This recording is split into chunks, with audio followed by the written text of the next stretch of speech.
Welcome, ladies and gentlemen. And just like that, make no mistake about it, football is back. We are glad to have you with us here on the MCBFC Sports Network. We are ready for time and a half. It is a delayed start for the junior varsity game with your very own Blue Bulldogs against the Red Raptors.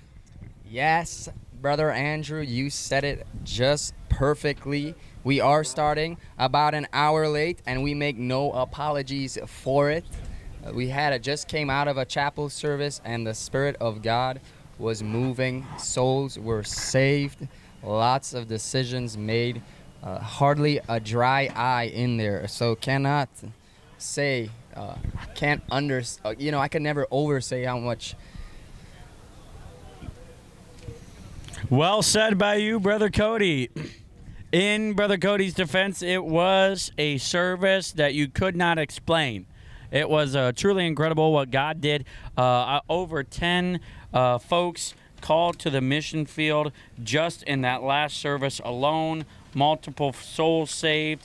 God really did a work, and the service ran long, but that is okay. We are back and excited and better than ever, ready to have a good time with the good folks that are watching on YouTube and Facebook, and we are excited for action here on field number 1.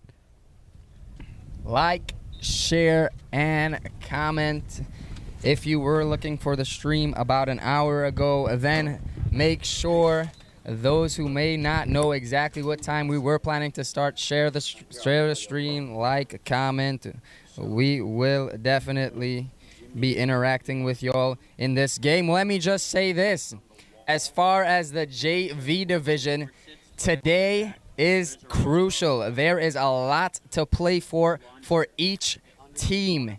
Every team is going to give their best, especially in the JV. There are so many outcomes, so many possibilities that could happen from this game. And so stay locked in. These guys are no doubt going to give it their all. If one team wins, another team has a chance. It could go to a two-way playoff tomorrow to see who does make the Super Bowl. It could be even a three-way playoff to see who makes the Super Bowl. It is going to be full of action this afternoon. Yes. It is going to be high-flying action from now till the end.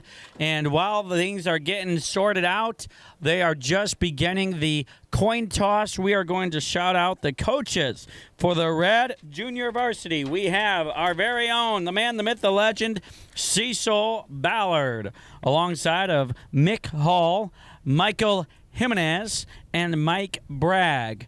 And then for the Blue Junior Varsity, we have Brian Jackson, Christopher Spencer, Daniel Spencer, and Jerry Carpenter. And exciting note for the Blue Junior Varsity, they have had multiple years of, I'll be honest, abysmal results. But they bounced back yesterday with a double-digit win, and that is they are hoping to ride that wave of momentum into this game and see if they can make something happen here on field number 1. Yes. Blue could possibly be the best, and so we'll see. This game again is all to play for, so make sure you got your popcorn, make sure you got your snacks, your Doritos, whatever your favorite snack is, your Funyuns, who knows. Let us know in the comments what's your favorite, what are you eating while you prepare to get ready for the kickoff of this game. Yum. We are excited once again, as I said, to have you with us. We have over 400,000 people watching in the chat. We are very, very grateful for each and every one of you. As you can see on your screen, we have a nice shot of the Red Raptors huddle as they are getting the pep talk of their life from their coaches. And there's a shot of the Blue Bulldogs getting taped up, Gatoraded up, and everything that is necessary for them is being done right now. You're the best. I appreciate it. Yes, sir. So the coin toss was taken. Did not catch who will start with the ball, but we'll find that out as the teams are on the field getting ready to line up for a kickoff. It looks as though blue will be receiving the ball to start the first half. And so let's see what happens here. Again, this game is getting ready to start here on field 1. Field 2 is not quite ready. They are up and live. The players are stretching. And again, all to play for in this division. So many outcomes, so many possibilities.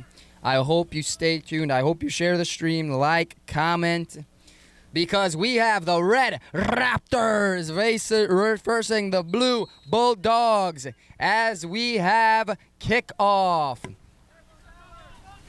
It is retrieved by the blue team after multiple bounces, and shortly after picking up the ball, they are thrown to the ground as they will have possession at about the 35-yard line to start their drive.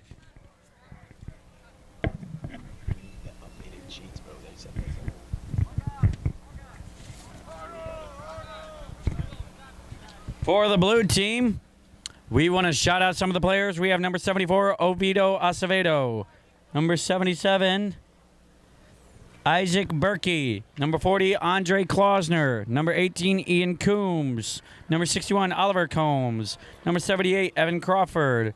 Number 26, Ezra Deneau. And we're about to have the snap here. The ball has been snapped.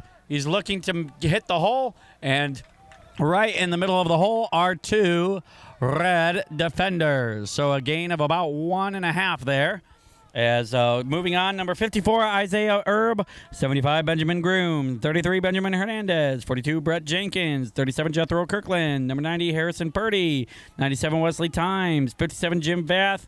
46, Jacob Young. And 71, Moline Roy. We have been informed that there are a few maybe names that are wrong on our list. We are waiting for an updated team list, so bear with us. If we do call a number and say the wrong name to that, that will shortly be fixed. We have guys working hard behind the scenes to get that ready for us. So 3rd down and 8.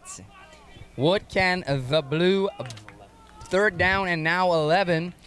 What can the blue Bulldogs do on this drive? They want to start off and get some momentum. Again, they are in the driving seat. And so let's see what they can do as number 18 is in the backfield. That is McDonough. Takes a snap. He's going through the middle. He gets a gain about 6. And so that brings up 4th down. 4th down for the Bulldogs on their opening drive. It is about 4th and 6, 4th and 4. And it is being decided right now whether they will punt or not. And it looks like they are going to go with a play. They will not be punting. They were going to go for it on 4th down as number 18. The Combs in the backfield, in the gun. He takes this. And that was a really good spiral. I tell you what, that was a fake punt, and he faked everyone out, even himself. I don't think he knew there was a punt coming. That was really good spiral. Unfortunately, just the wrong connection, wrong part of the foot there, and that's why that football went the way it did. So not a great punt, so good field position for the Red Raptors to start off the game on their first possession of this first half. Let's see what the Red Raptors could do if they will want to strike. Oh, hurry up. Their number 11 is Brody under Pierce. center. Brody Pierce is under center. Surveying the defense. The snap. Hands it off to 34. Pushes a guy down to the ground before being pulled to the turf. What a hit from number 34. That's Timmy Salvione. The green Italian Grinch with a nice run there for about 7. Again, make sure, comment, share like, subscribe, everything you can do. We are on our way for 1 million viewers. Brody under center takes the snap. He hands it off to number 24. He goes straight up the middle, and that is a good play. Gets a few yards right at the line to gain. That is Parker Martin, otherwise known as his initials PM, so they call him Nine-Night. That is Nine-Night Parker Martin with the drive there, That unable to get many yards. Third down and inches. Yes, we'll see if we see a quarterback sneak or something of that sort. You got to assume this one's going to be under center, and that it is. Blitz coming. They hand it off. He does get the first down. Good play call to, again, run the clock, but also give them another possession with the ball. It is 1st and 10, and they are into the opponent's territory right around the 40-yard line. And we have almost 900,000 viewers. We appreciate everything that you've been doing. We have over 900,000 viewers, almost to our goal of 1 million. And once we hit 1 million, our goal will then go to 1 billion. So be in prayer for us about that. Yeah, interesting to see how well they get the Italian stallion involved in this. He has been a player to look out for, and so let's see. They fake it to one. They do go to him. He's trying to break away, but great tackle in the backfield by none other than the Comb man, Combs. Great tackle, great reading of the play, understanding what the play call might be. Great situational awareness from the Comb man, Combs. Yes. In a slow developing play, it looked a little disjointed. I don't know if it was a snap or what, but giving time through the hesitation. It only takes a half a second of hesitation for the defense to take advantage the way Combs did on that play. Brody under center. The snap is clean. They hand it off to 76. He's tripped up by his own guy. All right, folks, go ahead and take a look at what happens on this play. The defensive lineman, number 77, otherwise known as you know him as Isaac Berkey, was untouched. He pushed his way through the line. No one touched him, and instead of hitting the player, he hit the person in front of the player, knocking the runner's own teammate and down. And the teammate knocked himself down. So what an incredible play by number 77. But if you're the offensive line, you can't allow a guy to run free through your line without paying the consequences, otherwise known as 3rd and 20. Brody under center. The snap is clean. He keeps it himself. He's looking for the edge. He has a bit of room, but he is swallowed up. That brings 4th down and about really long. 4th down and 18. Now, Red has been the most impressive team for junior varsity that I personally think I've seen so far. They've done a tremendous job on play calling. You got to wonder if they're going to be somewhat conservative here, since both these teams are likely to face each other in the Super Bowl next game. That is not right, Brother Raritan. Oh, great take, but you are yeah. totally wrong. Again, JV division, there is all to play for. Every win matters. This could go, depending on who wins on field 1 and who wins on field 2, there could be a 3-way playoff tomorrow to try and make. With that being the case, that last play call was quite puzzling, because on 3rd and 20, with all the misdirection that Red has been known to do with fake handoffs, on 3rd and 20, when you want to confuse the defense the most, to just do a quarterback run to the outside, puzzling call, if you're asking my opinion, which I know everybody is. And also, there has just been called a Red timeout. So 4:13 on the clock. It is 4th down, 14 to go. Some curious things going on. You got to imagine they're probably going to punt it here. They have to take a timeout in order to call in a punt play. It seems a little disjointed here for the Red team at the beginning of this game. Yeah, maybe the coaches see something that is happening on a consistent basis, and they need to address that. So take the timeout now while it's still early. Try to fix some faults that they might see on the field, and maybe even go back and take a punt. But I can tell you, folks, that every down, every play is so important in this junior varsity division, because, again, There's everything to play for each team. And so keep yourself locked in because the Super Bowl right now is up in the air.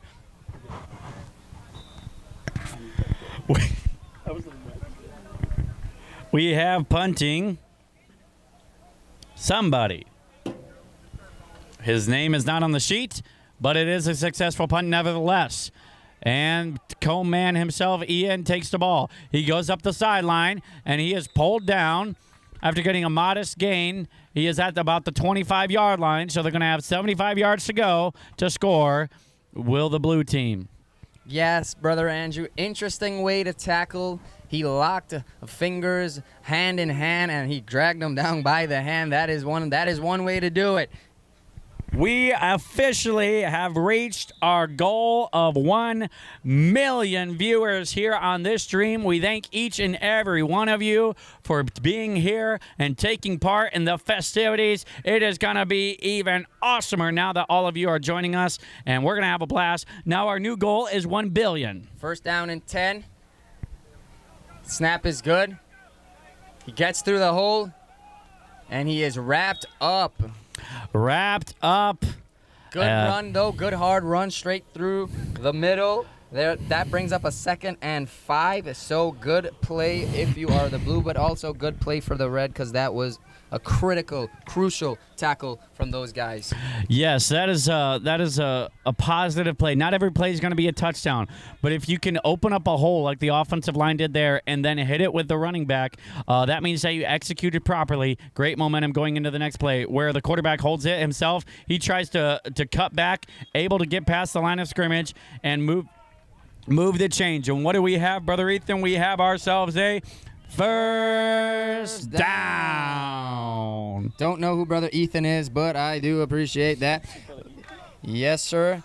It seems to be as though the blue Bulldogs are using a split backfield. They're switching between QBs with Zachary Cortez, and then they also have...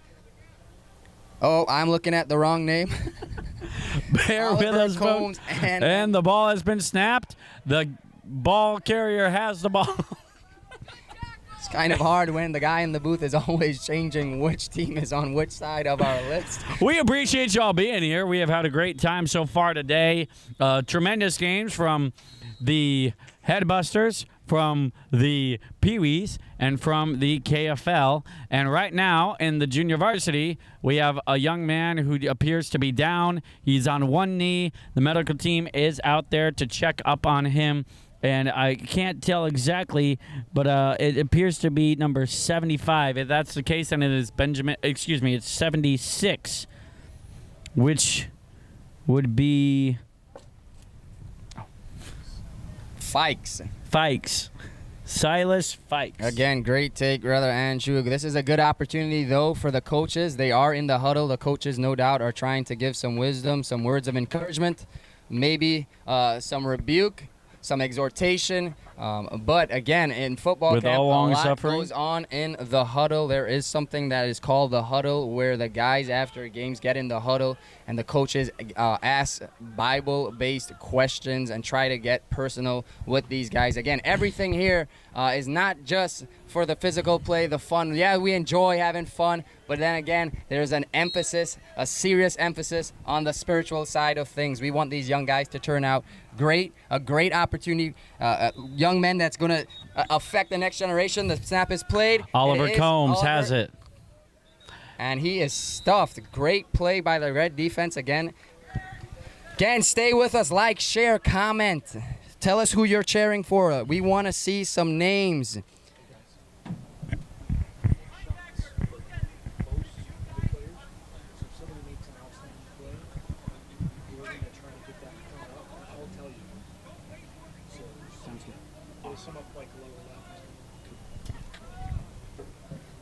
We are ready for the next play. It is a 3rd and short, and it looks like it's going to be a quarterback power. He does seem to make the first down marker. We'll get confirmation on that. Yes, it is a first down. able to pick it up. And you said it, the red team is rallying the tackle, but they appear to be rallying for tackles just a little bit too late, as players are getting about 3 or 4 yards before any tackles are being made by the red team. Something they're going to want to clean up, and something we did not see from them yesterday.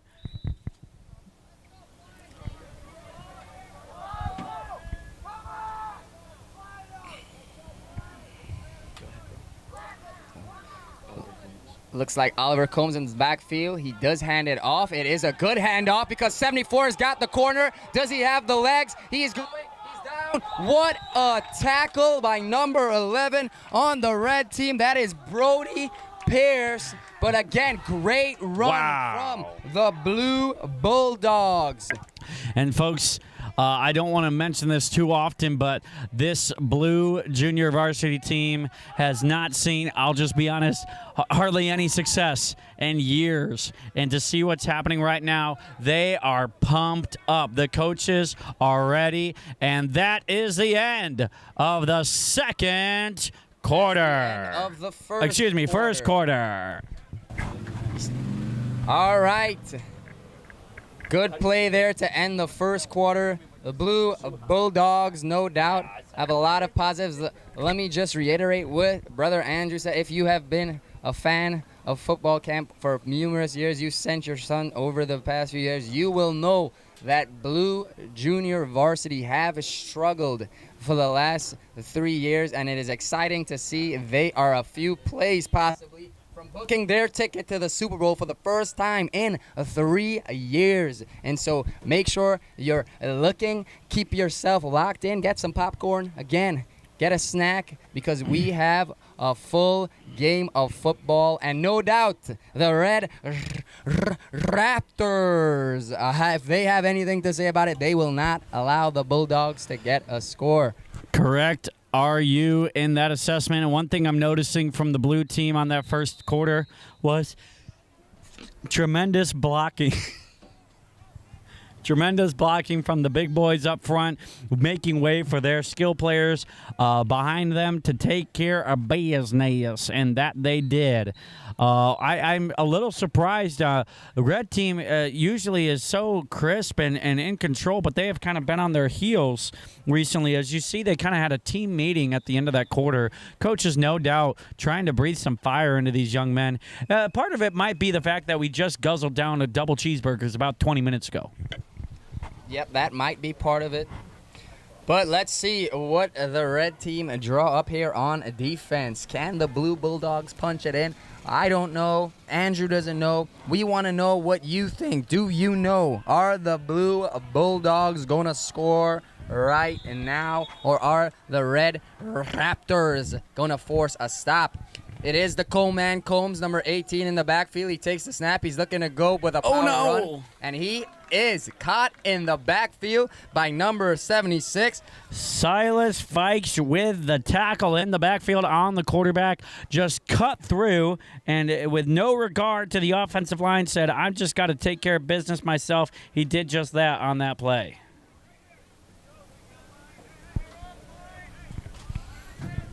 Once again, Captain Combs in the backfield takes the snap. Looks to run, following the blockers, but the red defensive line had that obliterated and did not allow him to get through. Tremendous job by the defensive line for the Red Raptors. That brings up 3rd down and 12. So let us see what the Bulldogs decide to do on 3rd down and long.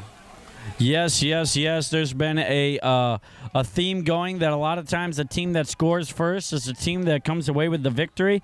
So we'll see if Blue's able to punch it in and give themselves some much-needed assurance. It's Combs, 61.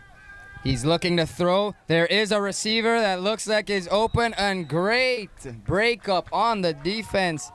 That is number 11 on the red team, Brody Pierce. So good break up there for Brody Pierce. Worked great. Thank you. That was a courageous attempt. It was into double coverage, but you like to see them showing the defense that what you do when you show a pass like that. Yes, it's incomplete. They would have loved for it to obviously been a touchdown, but what you're doing is you're making the defense know that you can throw it. And that means that those cornerbacks have to back up a little bit. Those linebackers have to back up a little bit, making it easier to run if you choose to do so. Oliver Combs gets the snap. He does have his brother to his left for the pitch. Oh, it is a fake. That completely fooled me, but they did not get the yards needed. No, it does not. We're trying to confirm whether they got the first down or not, and it looks like they did. They did get the first down. Nope, they did not. That is a turnover on downs. Correct. It's first down for the Red Raptors. Yes, so the Red Raptors able to stand on defense. Taking it over. They have the ball on their own 7-yard line. They got the stop they needed. Now they need to go 93 yards. 93 yards for a tutty. Let's see what they come up here with. Brody is under center. Brody is under center. He takes the snap. He hands it off. It is up the middle. Oh, man. He's going. It is number 34. He is going to go all the way. He's not slowing down, and that is a touchdown. Alert, number 34 for the Red, none other than Timmy Salvione. Runs 93 yards for the tutty. Salvione. Are we shocked, Brother Andrew? No, we are not. As you said yesterday, the Grinch that stole Christmas is in the books, and the Grinch that stole the touchdown is on field number 1 here at MCBFC Sports Network. Salvione, have yourself a day. Great run, and we're not. Salvione has been playing. He's had a great week of football, and so let's see. This could be a crucial 2-point conversion. Every point matters. Shabba dabba day. Brody Pierce under the center. Takes a snap. Gives it to PM Night Parker Martin. And he comes short of the goal line. There is no 2-point conversion. The score will remain 6-0. And as Cody Ferrer has said, that could be a monumental stop. Every single point, every single yard matters so much in these critical moments. We'll see if not getting that 2-point conversion comes back to bite him. And I know you guys at home are locked in, and so you're not typing or commenting, but please do comment. We want to see what your thoughts are, what you're thinking, which team you're rooting for, who you're rooting for. Are you rooting for blue? Are you rooting for red? Are you rooting for the commentators? It doesn't matter. We want to see those comments. Yes.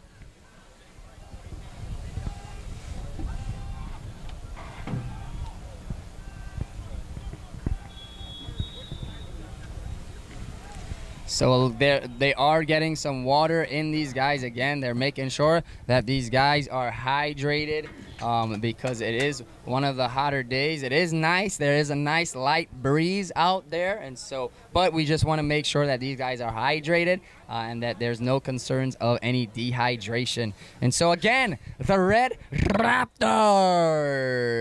with Salvione, the Italian stallion, able to break away for a huge play. Let's see how the Bulldogs respond.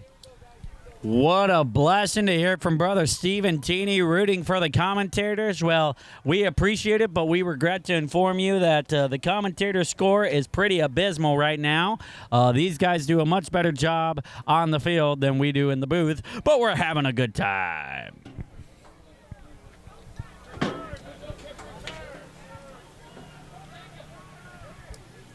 All right, number 79 on the red. That is Jackson Johnson, JJ. As we've seen all week, he is going to take the kickoffs. And so let's see what he does with this kick. The whistle is blown. JJ steps back. He puts his foot through it. It is off the ground. Number 30 is the closest one there. They leave the ball, however. The ball is out of bounds, so that brings 2 flags, 2 laundry baskets on the field. 2 laundries. Get the Tide Pods out. On a kickoff, if you are not familiar with the rules, you cannot kick the ball out of bounds. You can kick it, however, through the end zone. But if it does not reach the end zone and it goes out of bounds, that is a penalty on the kicking team. And so where the ball went out, they'll add some yardage to that. And the Blue Bulldogs will have some really good field position to start off their first drive after conceding the touchdown. Now, looking at that kick, Brother Cody, you would know better than I do. The reason that it's dribbling across the ground, is that because he's kicking the ball towards the top of the ball or something like that? Yes, that is correct. He's not getting his foot underneath it. He is kicking on top of it. And so it's just common sense. You kick on top, it's going to go down. You kick under, it's supposed to go up. If you kick up, it goes down. If you kick down, it goes up, as I like to say. Well said. Thank you. All right. Combs is in the backfield. Collects the snap. Looks to throw it out to the wing. He does just that. Gets it to his brother. Oh, that is a face mask, no doubt. It does not appear that it was. It looks like he just grabbed him by the arm, really. And PM 99 Martin able to get the tackle there. And it is 2nd down and about 15. And once again, Brother Cody, sparkling analysis. Number 18 is looking at the official like, hello, I almost got my face ripped off, but you didn't see that. Come on, now's not the time for you not to throw the laundry on the field. You've been throwing it all week. So come on, where's my flag there, official? Brother Ren Rippey, he's having a good time. He looked up in the booth, laughed, and then he waved the flag at us. Great spirit by the Zebra. That was awesome. Running into his own teammates because the pressure's just all over the place. And tell you what, the Red defense has been showing up. Maybe got a little juice after that 93-yard touchdown run. And it is going to be 3rd and long. One thing to make of note is the substitutions coming on the field for the red team after that 2nd down play. A lot of teams in the pros have what they call a 3rd and 4th down package, which is primarily to try and close down these 3rd and long situations. So expect to see some heavy rushing towards the passer and a more agile group of young men on the field. Oliver Combs is in the gun with the split backfield. He's looking to throw. Number 74 is open, and it goes right through the hands of number 76 on the Red Raptors. He had a great opportunity. Silas Fikes had a great opportunity there to pick off that pass. He just did not track the flight of the ball correctly. Maybe ate some butter on his burger for lunch. Yeah, I guess he did have a butter burger there. But, it's just plays like that, Brother Cody. You got to wonder. We'll timestamp this in our minds. And then 4th quarter, if it's a tie game and there's no 2-point conversion made, there's a missed interception, you got to wonder how many of those you can have before they come back to bite you. Here's the punt. That is a decent punt. It does not go far, so he only punted the ball about 15 yards, so not a great punt. At the most, higher than he did straight, and so not the greatest punt. But then again, these guys probably have never kicked a ball before this week, and so let's see what the Red Raptors can do on this possession. They are in the huddle right now, getting instruction from one another on what the best thing to do would be. And Birdie Pierce is once again under center. They got a split backfield and one guy out wide. Snaps the ball. Gives the handoff to 99 PM Martin. And he runs for a solid gain of about 4 yards before being brought to the ground. And one thing as a runner you'll try and notice these guys do is they try to fall forward. That's a very common expression in the football realm. Fall forward. Gain as many yards as you can, even as you're getting tackled. Go, Pat, go. Let's see what Red do as they come out of the huddle. See what formation. What they type get of into. defense do you see out there? How many safeties or deep Looks safeties? like a cover 1. But here we go. Brody, some last-minute instructions from the coaches. He's saying step up on the line of scrimmage there. Brody's making sure that the ref said he is on the line before he snaps it. He snaps the ball. He does hand it off. It is PM Martin, and he got Whoa! anywhere. There was no room there, but good attempt, good stop by the defense. Absolutely smothered it. Wesley Times, number 97 for the blue team, just said, I'm going to make them say my name on the feed. He just barged in and ripped the Raptor down to the ground. What an impressive play. That's the plays you're going to need if you're the blue team, trying to not allow this lead to expand any more than it has. It is 6-0, 2:30 left to go in the first half. It is getting more and more intense now. The other players from the other levels are watching on the sidelines. Brody, under center, takes the snap. He does hand it off. And that is a great tackle in the backfield. Able to take down number 76 on the red team. Silas Fikes just had nowhere to go. Great defense from the Bulldogs. That brings up 4th and 13. Oviedo Acevedo, number 74, timed that perfectly. I saw him. He left his safety spot, which is usually very, very dangerous, and went up to the line of scrimmage. And as soon as they said hike, he was already in stride, got to the ball carrier in the backfield, forcing a 4th and 13 and a punt situation. Again, Brody, also QB. He does, in fact, play not as the punter, but number 79 is. And so that is a good punt. That is more of what you want to see. Oh, that's exactly what you want. That might actually be Oh, down goodness. within the 10-yard line. Great punt. Exactly what you want to see from your special teams coach. Great job. Yes, the coach did a great job motivating his players to do that incredible feat. And, man, just when it looked like it was going to roll into the end zone, it finds itself nestling down right at the 6-yard line, giving them 1 minute to go. In the 94 first yards. half. Okay, here we go. Bulldogs are in the huddle. So we've seen the...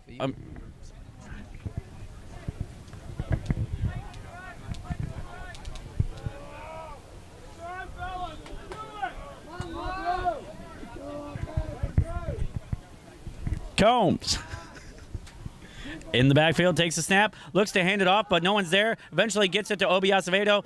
He goes for about 4 yards before he is thrown down. Cody, without interruptions, tell us what you thought about that last play. Yeah, actually a good play. He came in front of the QB. Normally you go to the back, and so the defensive player actually was leaning towards the back. He came in front, got the thing. He made a few yards on the play, so good play. They were backed up, and so that was a needed play. They're 2nd down and 5, and so let's see what the Bulldogs can do on this possession. Only less than 30 seconds left to go. No timeouts used. Odd choice there. Let's see what happens.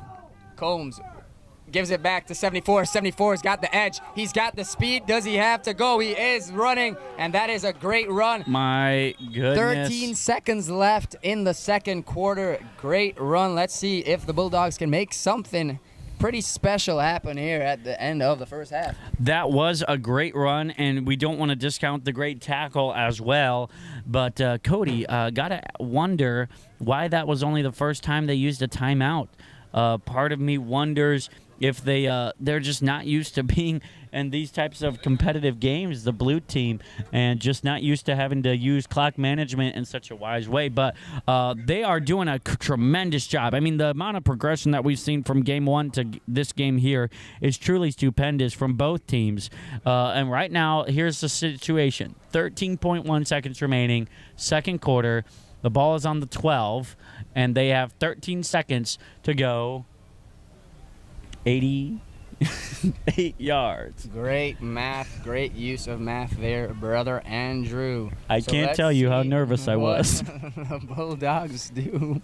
Let's see what they do as they come out of this huddle. They're probably going to have to drop a Baptist bomb. Woo!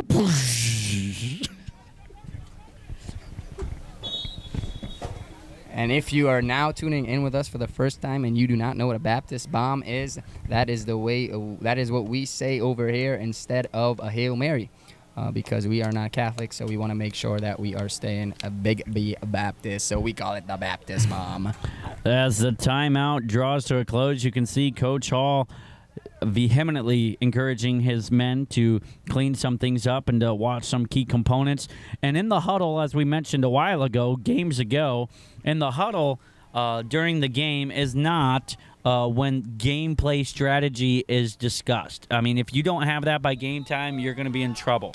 What the huddle is all about is cleaning up minute details, reminding them simple stuff like hide the direction that you're going to go before the snap.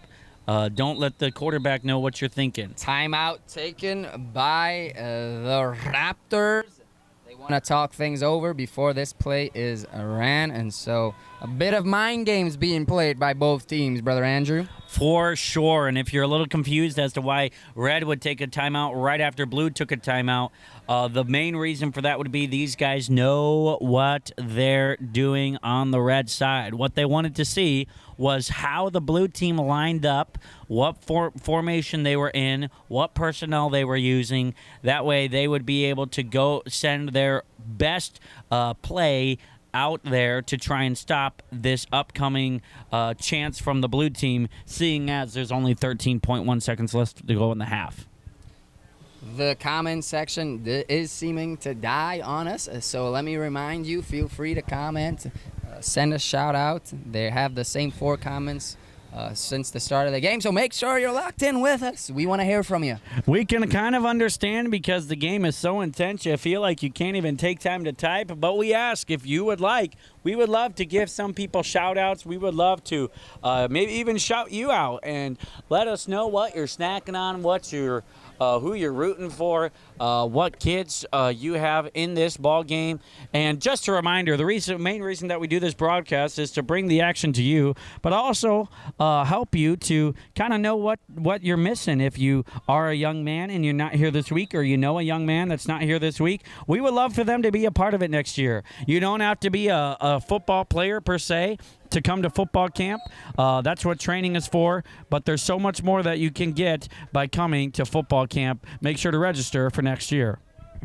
All right, the Bulldogs, it is the co-man Combs under center. He does hand it off to number 22. There is a gap. He jukes out one guy. He's going down the sideline, one to beat, and great tackle there by number 79 on the Red team, but a good play. 5 seconds left in the half, and so they do have the opportunity to have another play before the half is over.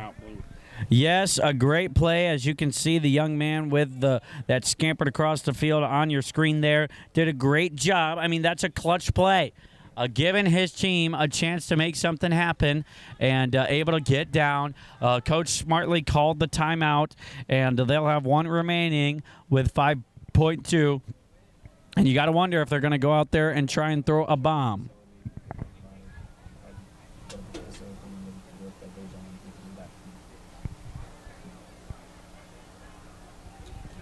So if you're the Red team, Brother Cody, what are you telling your defense in preparation for this likely final play? Stop the ball. It is that simple. Do whatever it takes for you to get your man down. Make sure and stick to your assignments. Make sure if you're playing zone, stay in your zone. If you're playing man, stay with your man. You cannot blow a big play here with only 5 seconds left in the first half. An example of something you might hear in the huddle for that timeout, if you're the Red coach, is make sure to wrap up and tackle. Those are the type of little itty-bitty things that are reminded about in situations like this. Here it comes. And we're taking a quick look at the facility here, but it is a snap ball to Combs, and now he's looking to throw. To number 74, who is looking to throw. It's a trick play. It does not work in their favor. It is picked off. And he appears to be down. The whistles are blown. That is the half. That is halftime, folks. It ends a tightly contested ball game. No team looking to run away with this one. Great plays on both sides of the ball for both teams, but it ends with a score of 6-0 after a long 93-yard run earlier from Salveoni, with giving the Raptors a 6-0 lead at halftime. And again, a great work that goes into just everything being done here at football camp, the facilities and everything. As we take a look at the facilities, man, look at how nice. It has been 31 years of doing this, and you can see each and every year the progression that is made. Wonderful. A lot goes into this. So thank you again to Dwight for doing this and hosting this. That has made such a difference in the lives of young men. A lot of decisions were made today, and as you look at that and we look over the parking lot, and it's just a lot of work. Those who cut the grass, those who take care of the meals, the ladies that work in the kitchen. I mean, so much things go on behind the scenes. And so we are so thankful for Pastor Woodward and his vision, and Brother Booth and his vision for this camp. Again, it has been a work in progress. It is 31 years. We have come a lot further, and we're much better than we were 30 years ago, but what a blessing, and to see the power of God fall today in service. Brother Andrew, tell the people a little bit about what we experienced there in chapel as before lunch. Well, the simplest way to put it would be God breathed on the service as missionary Ben Jordan got up to sing before the preaching began and sang a simple special about reaching the lost. And we got to the second verse about just a young boy in the streets that needed God. He started to get choked up, and the Spirit of God really moved in. That's what happened was there was a singer that was not a performer. There was a singer that was a Spirit-filled man of God that came up there and tried to please the Lord, and God showed up, and people started going to the altar filled with a burning desire to reach the lost. And after that, after about 45 minutes of him singing the song over and over, and young men coming forward and getting saved and making decisions and getting right with God and getting right with their coach and their teammates and their parents and their pastors, the invitation for the special was over, and then Brother Richard Way got up there and preached a message in just another 45-minute invitation. In fact, I believe the invitation was longer than his sermon. He didn't even preach very long at all, but he shared the truth. He shared the message that God put in his heart, and adult men were getting saved. Over 10 young men surrendered to missions in this one time slot that we had here. Many more surrendered to full-time service. Many more surrendered to preach and pastor and things of that nature, and got right with God. And needless to say, God met with us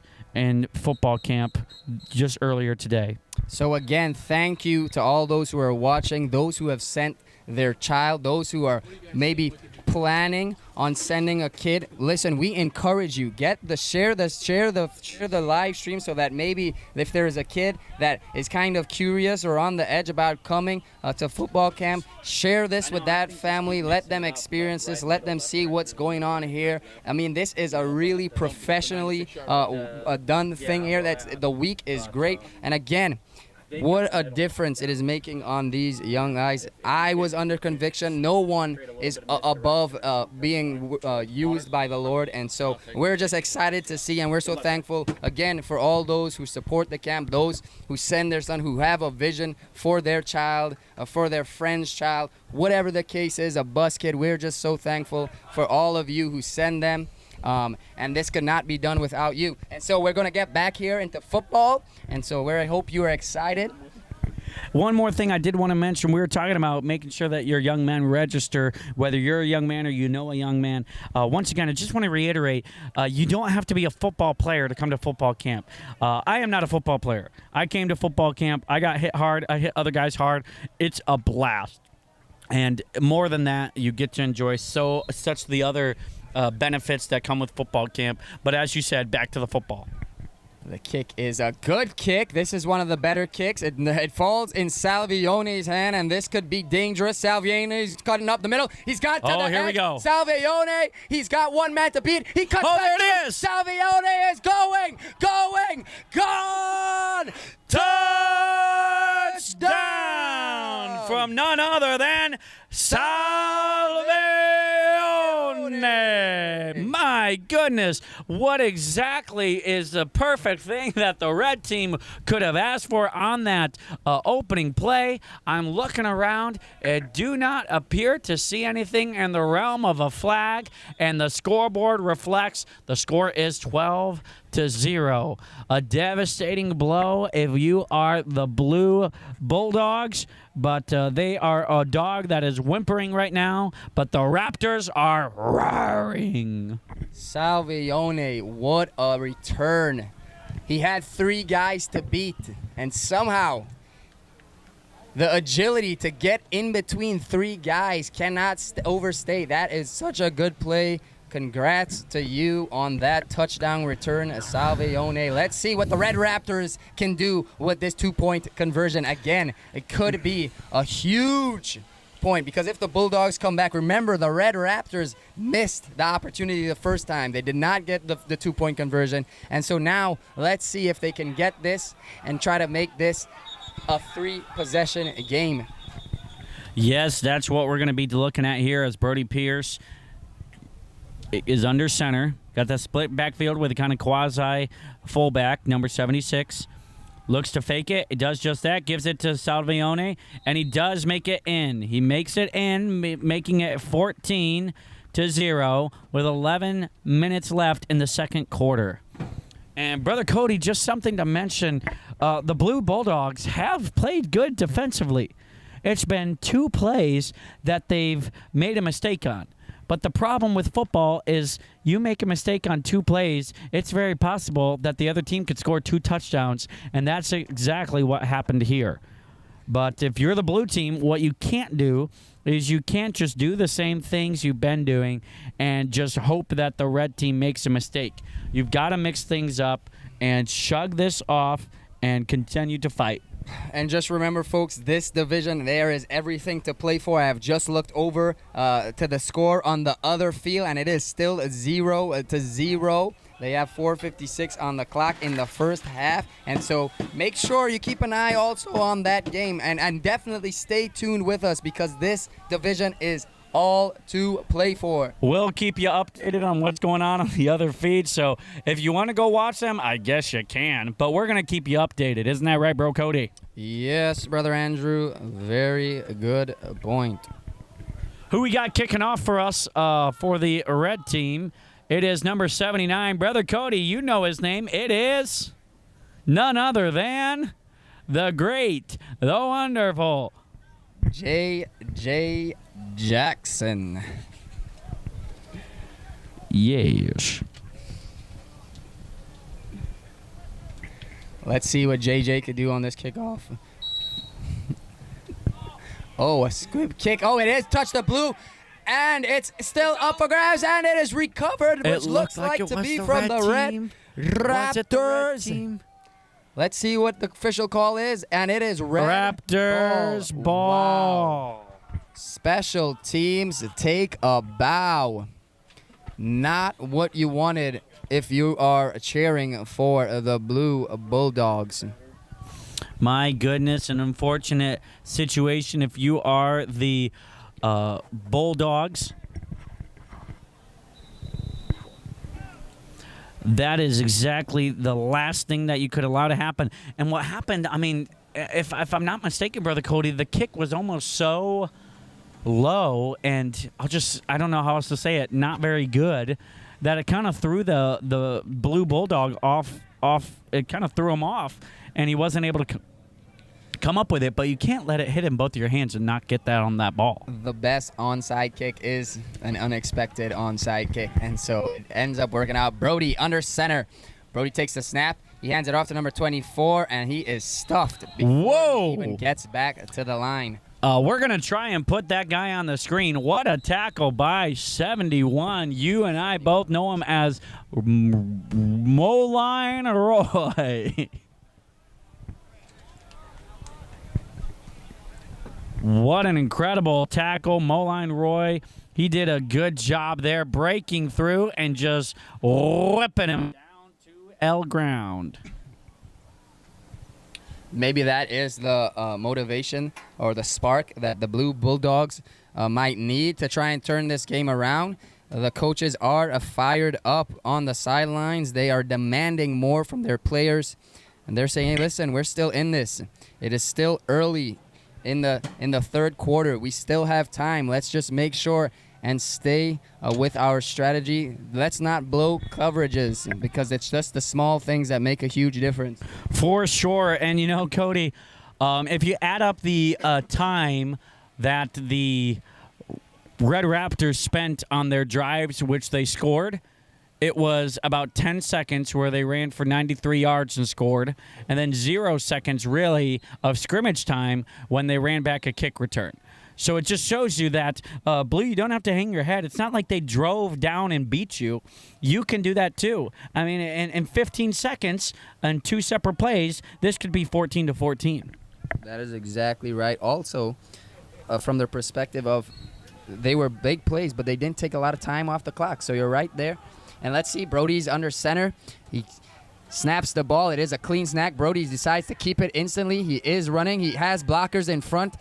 Can he get a hole? He does break a tackle. There is, however, some laundry on the field, so we'll see what the call is. But there is a flag on the play. You hate that if you're the red team. I have been there before where I was the one that caused the flag that brought the big play back. And that is why you always want to make sure you mind your P's and Q's, stick to the fundamentals. And you know why a lot of times it's the big play that it results in a flag? Yep, illegal block in the back. And so that is going to take the play all the way back. And again, the clock is running still. A lot of time left here for the Raptors. It is 8 minutes, 50 seconds left. And so we will see what they do. It is still second down and about 13 to go. 13 to go, as you said. Let's see if they're able to come up with something. Coach Hall giving his player a gentle push as he attempts to help him get on the field. It seems like he was supposed to already be on the field if you look at the facial expressions of the red coaches. Look at the blue team standing there, ready to get the stop that they need to get back in this puppy. Brody, under center, as we have seen before, takes the snap. It is a clean snap, hands it off to number 24. He's going to go straight up the gut and try to get some yards. He does get a few yards. That is a decent play for the situation. They now have about a 3rd and 6, and so they made that down a lot more manageable here to try and get that first down. So good job by the Raptors. Yeah, a great play by, I believe that was Parker Martin that had that run there. But he was able to evade a tackle. But if you're number 97 for the blue team, you got to wrap and bring him down. You can't let him get away and squirt out of your hands there. You got to just hold on to him and drag him down, which once he got to the second level, number 54 for the blue team, you and I both know him as Isaiah Erb, did have the chance to bring him down and succeeded. Brody again under center. Takes the snap. It is a clean snap. He hands it off. Number 24 is trying to go down the gut again. There is a good push, but the blue team is able to take him down. That brings up 4th down and about 3. So it is a manageable 4th down if they decide to go for it. But do you think they're going to play it safe or not? There is a guy down on the field. He is holding, which seems to be his knee. He's getting stretched. And so we do have, again, a great medical staff here as they're coming out to check on the player that is down. And so, Brother Andrew, talk a little bit about the medical staff that we have here at football camp. No, it's such incredible team that Brother Woodward has been able to put together, volunteers and helpers. All of them, from what I understand, have EMT experience, whether it was in the past or still they're doing it even now. and the ladies and nurses that work in the medical tent are knowledgeable about what needs to be done. They do a great job of diagnosing. This is not just a bunch of random people. These are professionals that do professional work for our young men. And Good it to looked see like it was Isaiah just get up and run off on his own power. it looked to be just a cramp if you were to ask me. But once again, I'm not in the medical tent. I am up here spouting nonsense. So don't take my word for it. But he does seem to be doing good. Brody under center, number Interesting 42 formation in the backfield, and that is an interesting formation to say the least because it is interestingly picked apart. That is correct. If you saw that and you were wondering, I wonder why I don't see any other team run that formation, perhaps now we both understand why. That did not seem to work at all, and typically, I don't know if he was trying to hand that off or what, but what I do know is that it did not work. If you're looking on your screen and you're seeing two gentlemen just kind of wandering around on the field, they are there for a reason. They are statisticians. They are on the field with immediate access to all the yardages, the completions, any single stat that you can imagine. They are documenting it all. Two guys in charge of doing it per game, and they are on the field right now doing that. Looks like we have a timeout for the red team as they want to be very, very careful about this next play. Cody. Quick update on field 2. Again, the game is still a nail-biter. If we could pan over there just to give you a quick update on field 2, that is still 0-0. Again, all to play for, and a lot that happens over there will be determined by what happens over here. And so make sure we'll keep you updated on that. But Burgundy and Green are still at 0-0. And so let's see what the Blue Bulldogs can do. Bark, bark, say the Bulldogs. And the Raptors are using their tiny little arms to try and thwart whatever the Bulldogs can throw at them. And the Bulldogs are saying, all right, it's the third quarter. We got 5:50 left to go. Let's make something happen. And looks like the injured player does seem to be doing much better. We're thankful for that and thankful for the medical team.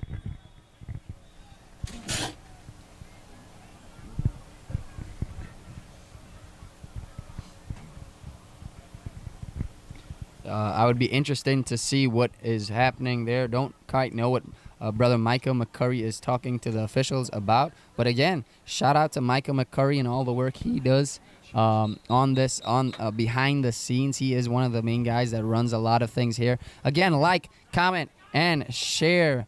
It feels like the comment section is a little bit dead, and so we want to hear from you. Who are you rooting for, the Red Raptors or the Blue Bulldogs? Combs in the shotgun. Good snap. Combs keeps it. He's trying to get to the outside. He does get the edge a little bit. He breaks a few tackles. Combs, great run from Combs, eventually taken down after a gain of about 9. What a great run from Combs. Exactly what you're wanting if you are the Blue Bulldogs. And coaches are pleased with that. That's what happens when you get out to the edge and there is blocking. And I will just say that. Go ahead. So it is not 9. The officials come and they put the mark. They did give the first down. I will say this, as you can see Combs there on the screen. I've never had this before. One of the members of the Blue team coaching staff came over to our booth asking for any advice on what to do with the second half. We gave them our tips, and let's see if they take them into fruition. Flag on the play. That play is false start offense. Yep, that play did not happen as you just saw it. There was a flag called beforehand, so they will be moving back 5 yards.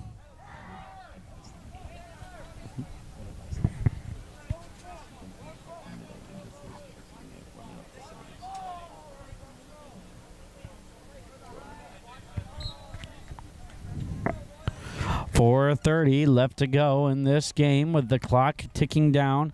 We have another quarter after this, but let's see if the Blue Bulldogs can make something happen here. He looks to evade the defense, tries to find a hole, gets squirming through a couple of players, and ends up getting it to a 2nd and 1.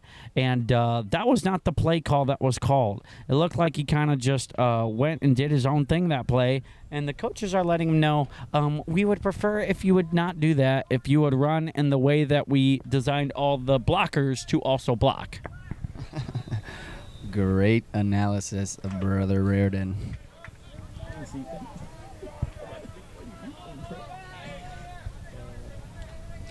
All right, here we have Combs. Oliver Combs, direct snap. He has the ball. He did hand it off to number 74, and that's a great run. It looks like he will pick up the first down, and so he did, and that is a first down and 10-3 and minutes left in the third quarter. Again, still time here for the Bulldogs to get a score in this quarter, maybe get a score in the next quarter, tie the game up, maybe even take the lead if they convert on both their 2-point conversions. So a lot to play for. Field 2, again, the score over there is still 0-0 in the third quarter, and so keep locked in. Combs has it, looking to possibly throw it. He ends up throwing it, and it is knocked down by Brody Pierce. The intended target was number 74 for the blue team. We all know him by the name of Avido Acevedo, and that is an incomplete pass. It does not stop the clock, however, as that continues to tick down. The blue sideline are trying to encourage their guys, telling them, come on, let's go, get your head up. And so let's see if the Bulldogs could feed off of the energy that we are hearing from the sidelines. Again, shocker, but Combs is in the shotgun, and a false start. Encroachment. I wonder if that's going to be a neutral zone infraction. That is a neutral zone infraction.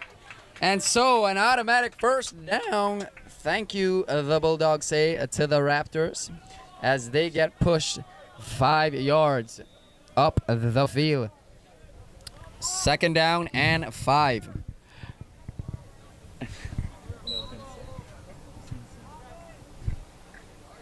See what the Bulldogs do after getting them to jump offside again. That's a good use of the hard count. A fake snap, looking to just make the defense move, and it worked. Combs looking to throw. He does throw. There is a block out front, but great coverage. Great read by the defense. That is going to be a loss of yards there. That will bring up 3rd down and 8. And one thing I noticed there from number 42 for the Red, a tremendous way to just run to the ball and get the hit. But he was giving some looks over to the blue team. One of the teammates just pulled him over and said, hey, all right, just stick with us, stick with the program. Some teammates are even talking to him now, so something to monitor going forward. We have 52 seconds left in the game.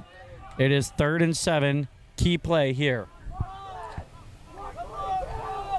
61 has the ball, looking to run. He is stuffed in the he's breaking tackles. He's spinning off of a block, and wow, great run just to be able to get back to the line of scrimmage. Not something you want your QB to have to break tackles just to make a gain of 0 yards. But good job in getting back to the line of scrimmage there.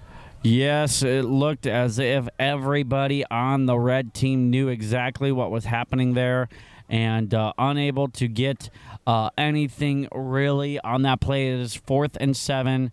10 seconds left to go in the third quarter. 4th down. This is a big one if you're the Blue Bulldogs. They're not going to get the play off. They get it off. And this is a big play. This is a big 4th down, and he is immediately stuffed. That will be a turnover on downs as the third quarter does expire. So the Red Raptors will get the ball back in their own 30-yard line. But a lot of work left for the Blue Bulldogs to do in this fourth quarter. Can they do it? You tell me. Let me see it in the comments.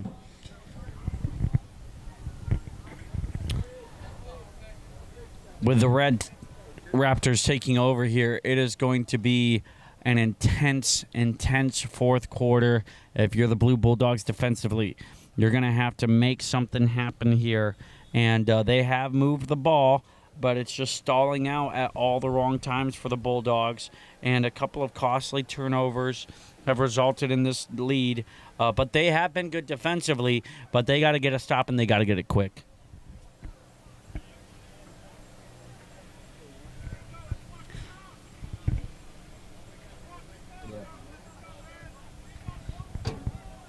Nice shot here of the field. Again, even shout out to those who paint the fields. Again, so much work that goes behind the scenes. Even after each game, guys are out there on the paint team doing some patchwork and making sure that the fields are looking good, and they are looking indeed.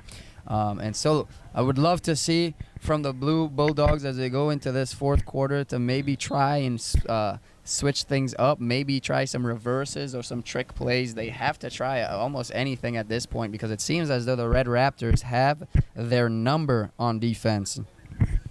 Yes, it has appeared to be that way so far, but that does not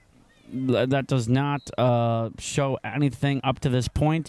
The blue team has really had the red team's number so far outside of those 2 touchdown plays. The ball is snapped. It is a handoff, and that is none other than 24. He's going to go. Is he going? He's trying to run, and a touchdown-saving tackle. Number 33 just grabbed the shirt of none other than Salvione. Thought that would have been a touchdown, but great tackle from number 33, Benjamin Hernandez. Just grab the jersey and say, come here. 33 blue is on your screen. Another great tackle. Just grabbed him by the jersey in one hand. With one hand, just pulled him down. And so great tackle. Was impressive. But again, even though it was a touchdown-saving tackle, the Red Raptors have great field position. And so let's see what they do here. Again, we know who the danger man is in their backfield. Do they go to number 31, 34, Salvione? The snap is good. They go to number 24, and he takes it up the gut. And just like that, touchdown. A touchdown. Exactly right, a touchdown.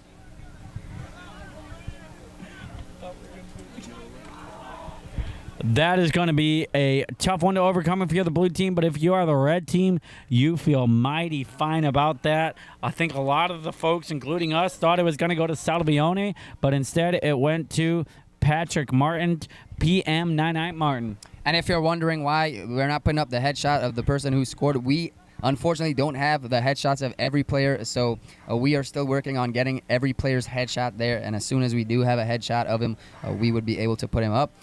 But again, thank you for tuning in. Continue to stay locked in. The game on field 2 is still tied at 0-0. Let's see if the Red Raptors can score on this point. Brody takes the snap. It is looking like a throw. It is a throw to no other than J. Jackson. Great conversion there on the 2 points. And Brother Andrew, the natural skeptic in me is saying that just about wraps it up. It would be pretty impressive if the Blue Bulldogs come back from this. What do you think? We have yet to see any team overcome 2 deficits this week, let alone 3, and especially the way that they have just not been able to finish off a drive so far. That you got to wonder. Now, you can see the red team there. Coaches are giving them a lot of pointers. And I tell you what, we said at the beginning of the game, props to the red team. They did not look like themselves as the game began. Silly penalties, lackadaisical, but they really put things together by the leadership of Coach Ballard, and they have really figured some things out here.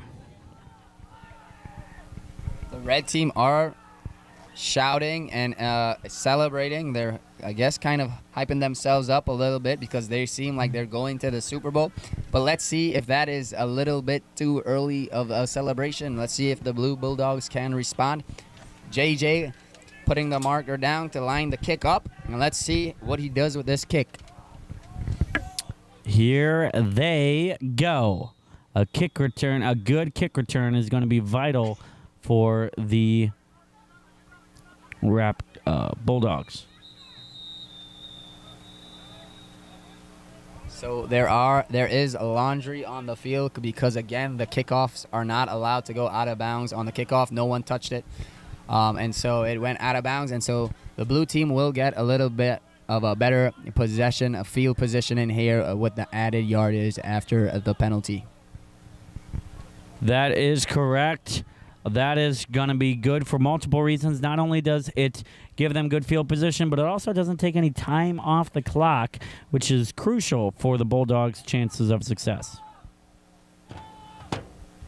And make sure y'all stay in tune. We have some exciting Super Bowls coming up tomorrow. So even if you don't have a child or a friend's child playing in the Pee Wee, the Headbusters, all divisions we have here should be really exciting games. And so make sure you're locked in as we live stream that tomorrow morning. But there's the shotgun. He's looking to throw. The guy is open. It is caught. Oh! And a good tackle from number 11 on the red. That is none other than their quarterback, Brody.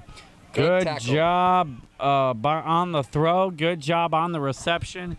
Gotta like what you see in there. Staying aggressive, trying to push the ball downfield. They were successful on that play. Yes, a good completion, good signs for the Bulldogs. Hernandez able just to pull that ball in and make sure that he held onto it. So good drive here maybe from the Bulldogs. Some signs of life, even though there's only 8:40 left. Let's see what the Bulldogs can do. Snapped. He's looking to run. He does have the some option room. to hand, He's got hand the off. option. Oh, no, the ball's on the The ground. ball's on the ground. Oh. Blues on it. It looked as if one of the blue players had it with their legs, but who had it with their arms? Good tackle there by number 11. All right, blue maintains possession, but not what you're looking for. Not only does that result in a loss of yardage, but that's going to take a lot of time off the clock, as it's also going to be second and about 15.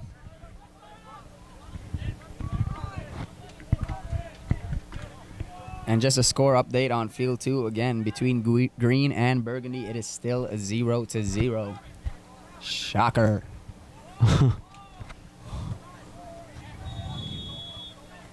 In the shotgun. Oh, a misdirected Handoff. 74's got the edge. He trying to break a tackle. Great tackle there. On the sideline, Brody is all over the place on the defensive side of things. There is, unfortunately, a guy down. He is laying down flat on his back. I cannot quite tell what the number is for you, but again, look at our medical team just driving out there, making sure they're up on the scene situation. They're looking at the guy instantly, and so we do appreciate our medical staff here. The moment I have more information about who the player is, I will be sure to let y'all know. You hate to see that. You hate to see that if you're a red teammate, and even if you're on the opposing team, you don't like to see a guy get hurt like that. So we hope he's okay. Like Cody said, we're trying to find out who it was and get you information as soon as we can figure it out. But blue team had a couple of good plays so far this drive and has been able to move the ball. But then that second down really kind of put them behind the 8 ball here. They gained quite a bit of yardage, but still need more in order to get a first down. And with 6:47 left on the clock, down 3 scores, they had a successful deep ball attempt just a moment ago. You got to assume we're going to see that again. So the guy that was down was Michael Rankin, number 48, but he is up on his feet, and so we are glad to see that. He did get up on his own strength, and so if there is more information that comes later on, we will be sure to try and update y'all right here live on the broadcast. Again, we are not ESPN, we are not ESPN Plus, but we are MCBFC Sports Network.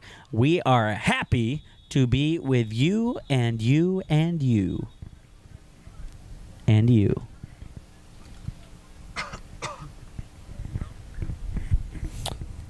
just kind of surveying the scene here as both teams are once again getting instruction from their coaches and trying to close this game out, whether it be by catching up or by maintaining the lead.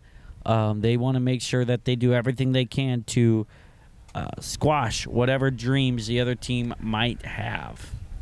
Brother Andrew, I know you played here at football camp, so what do you think?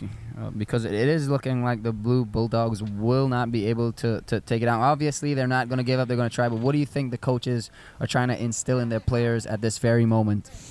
Well, it's just continue to play with fire. Continue to play with grit. And it's all about being under control. Because, sometimes you'll see guys, they'll go out there with fire. They'll go out there with grit.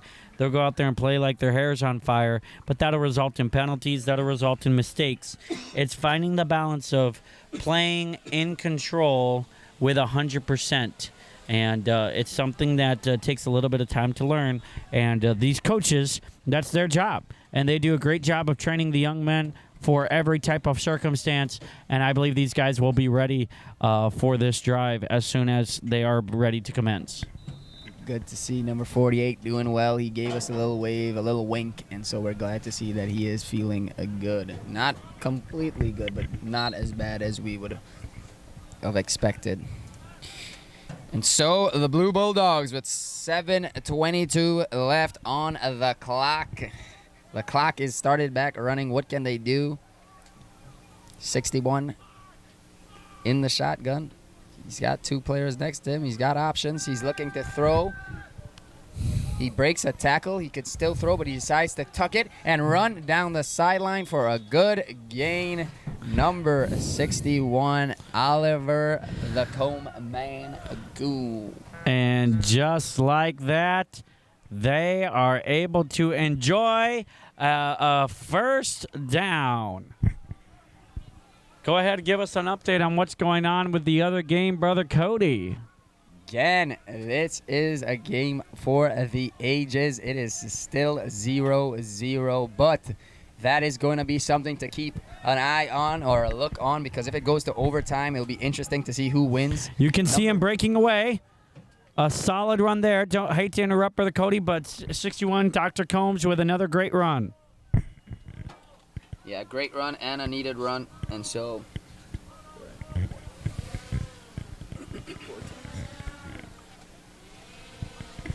let's see what the Bulldogs can do here. Let's see if they could get on the board. If they do end up not making the Super Bowl, no team wants to come last, so they still need to get their head up because no one wants to be the loser. That everybody wants to at least win. 74 breaks to the edge, but it's a great tackle by number 39 on the red team. Number 39 on the red team. Otherwise known as everyone's favorite, Christian Adams. Christian Adams, yeah, once he wrapped him up, he would not let him go. Able to take him down. A solid play there from the red defenders as clock time continues to tick. Tock, tick, tock.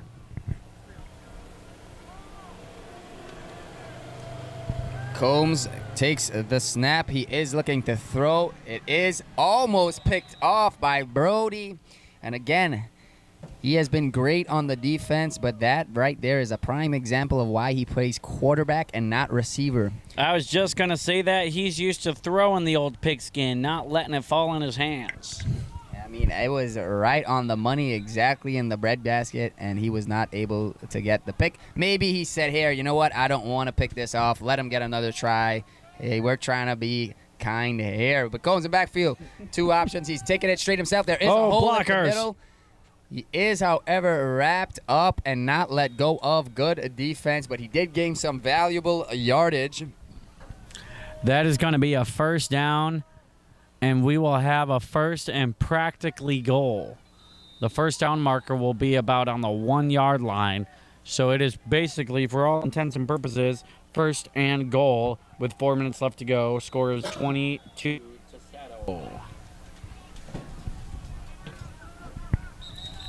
Combs with the snap. The play is blown dead. It was a timeout taken by the red team. And so they did not like what they saw. how the defense lined up, and so the coaches just want to talk things over and make sure that they're all on the same page there on the defense. Again, at this level, the coaches are not in the backfield giving plays. They have to be off the field because this is the JV level, and so they expect more. The kids that are playing here, they know more about the game, and so there is a rule here that there is no need for the coach to be on the field, and so they have to take the timeout if they want to be able to talk to their guys. And so good awareness by the Red Raptor coaches, seeing that the defense lined up and not the right defensive formation that they would have wanted. Call the timeout, talk things over. Let's see what will happen here.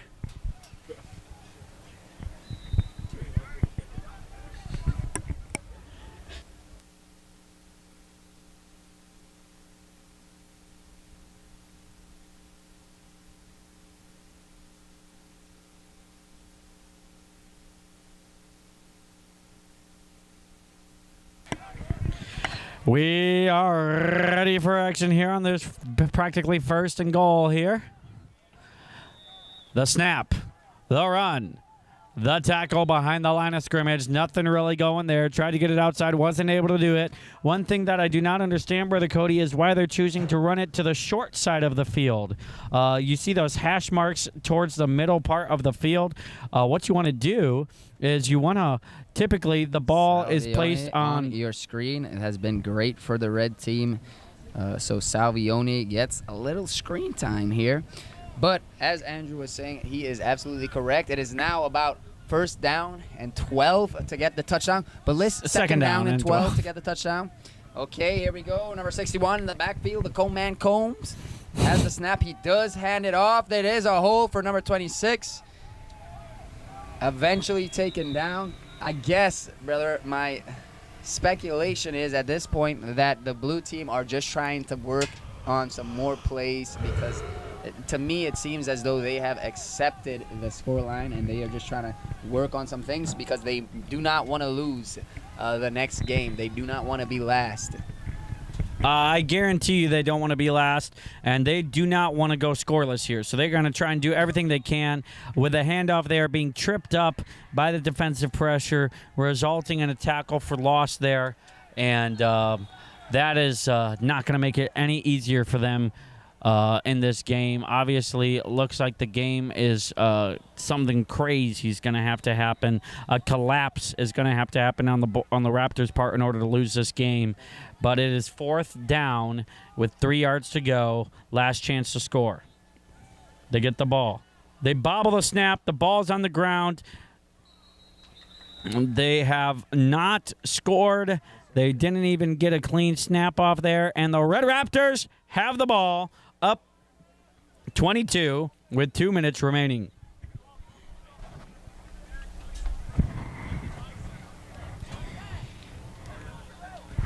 Not what you want at all if you were the Blue Bulldogs there. You really wanted to see something positive toward the end of the game.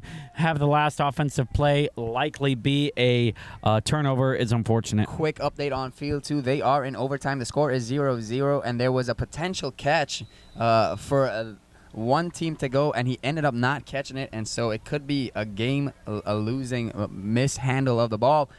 Green looks to try and get it done in overtime over on field 2. Again, that is an important game going on right now to see who will make it to the Super Bowl.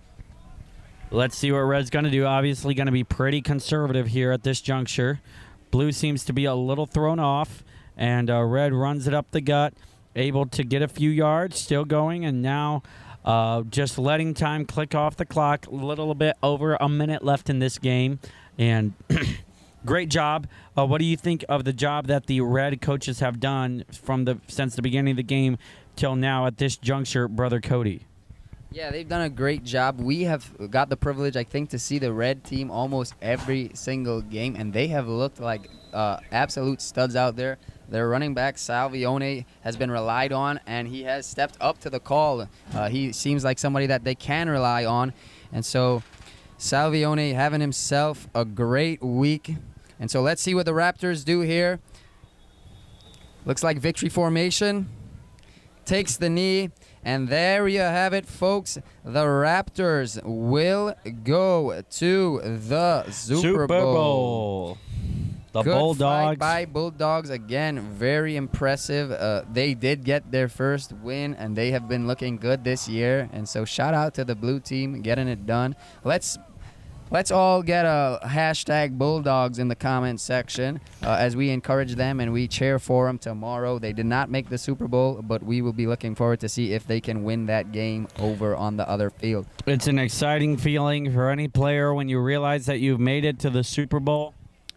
All right, folks, if you want to catch some more of the JV action, again, important game going on Field 2. If you want to see who the Red Raptors will be facing, I encourage you to switch over to Field 2 live stream so that you can get an updated score on there and see live for yourself who will make the Super Bowl. We will be back with you for coverage of the varsity game coming up here soon. Here on the MCBFC Sports Network. As we like to say, Shabba Dabba Day.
And we're back. Glad that you're here live for us. I wish you could see Brother Andrew right now. You would laugh. But we are back. The coin toss is tossed. Let me just tell you right out the gate. Both of these teams have made the Super Bowl. The blue varsity, and we will change that on your screen. We will change it to varsity, but the blue varsity and the red varsity have both made the playoffs. They are both 2-0. And so, with that being said, there is probably not much to expect in this game because no coach on either team, either side of the field, is going to want to show their hand. They're not going to show the special plays today. I can only assume that it's going to be a lot of running plays just straight down the middle because, again, I doubt that these teams want to show their hand. Sure, it'll be a good thing for one team to win and go into the Super Bowl saying, we beat this team and we can do it again. But actually, in the history of football camp, I think when we are in situations like this, usually the team that wins today normally doesn't win in the Super Bowl. And so we're not really expecting much of surprise plays. We're going to see the same packages we've seen all week. Right, Brother Andrew? That is correct. And both these teams, they are both already in the Super Bowl. But I tell you what, both teams look pumped up. And you know what? Better than saying you beat a team one time this week and it was in the Super Bowl, saying you beat them twice. You beat them in the Super Bowl and in the game to go to the Super Bowl.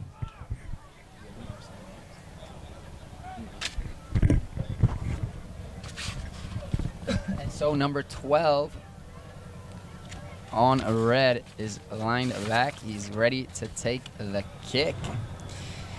Let me just tell you right now, varsity this year has been pretty even. Not one team that really stands out. So again, even though both red and blue are 2-0, it is anyone's game tomorrow. So make sure and stay tuned. Make sure and watch, comment, share, like, subscribe.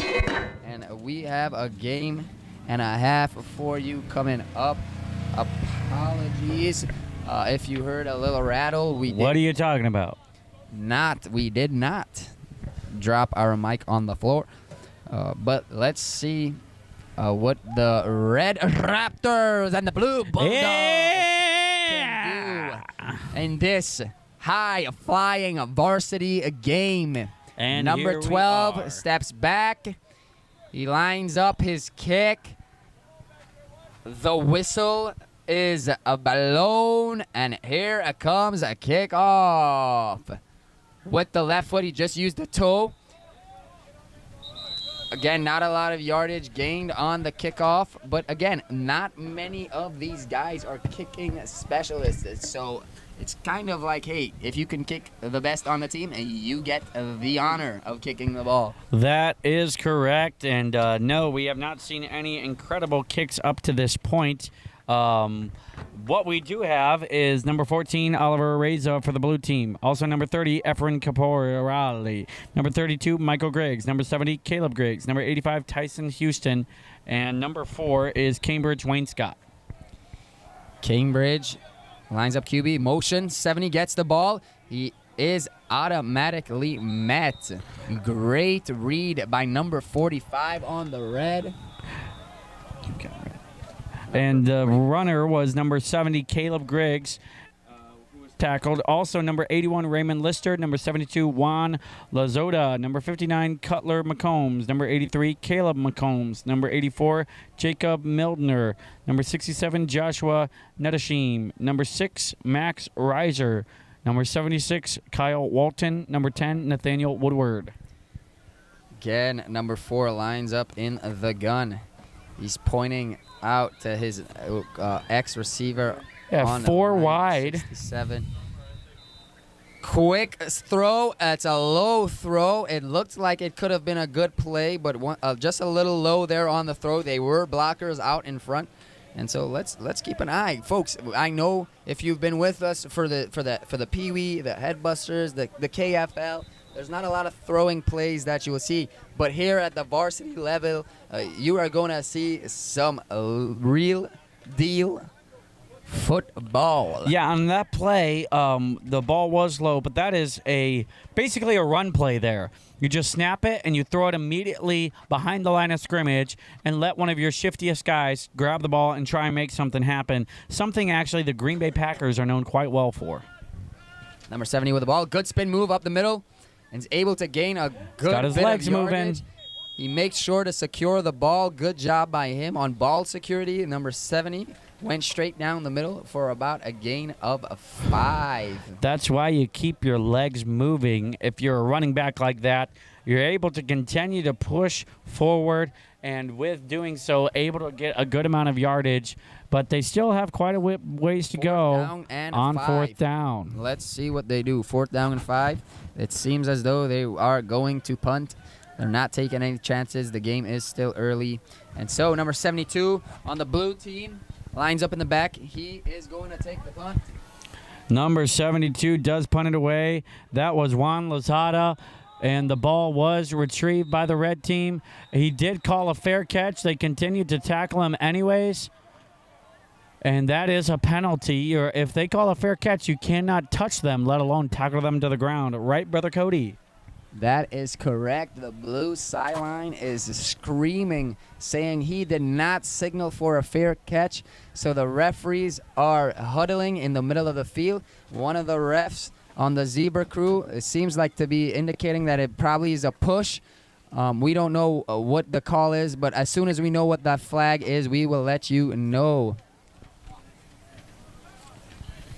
While we wait, let me give you the names on the red team. Number 88, Trey Allen. Number 33, Darvell Blanton. Number 26, Ethan Combs.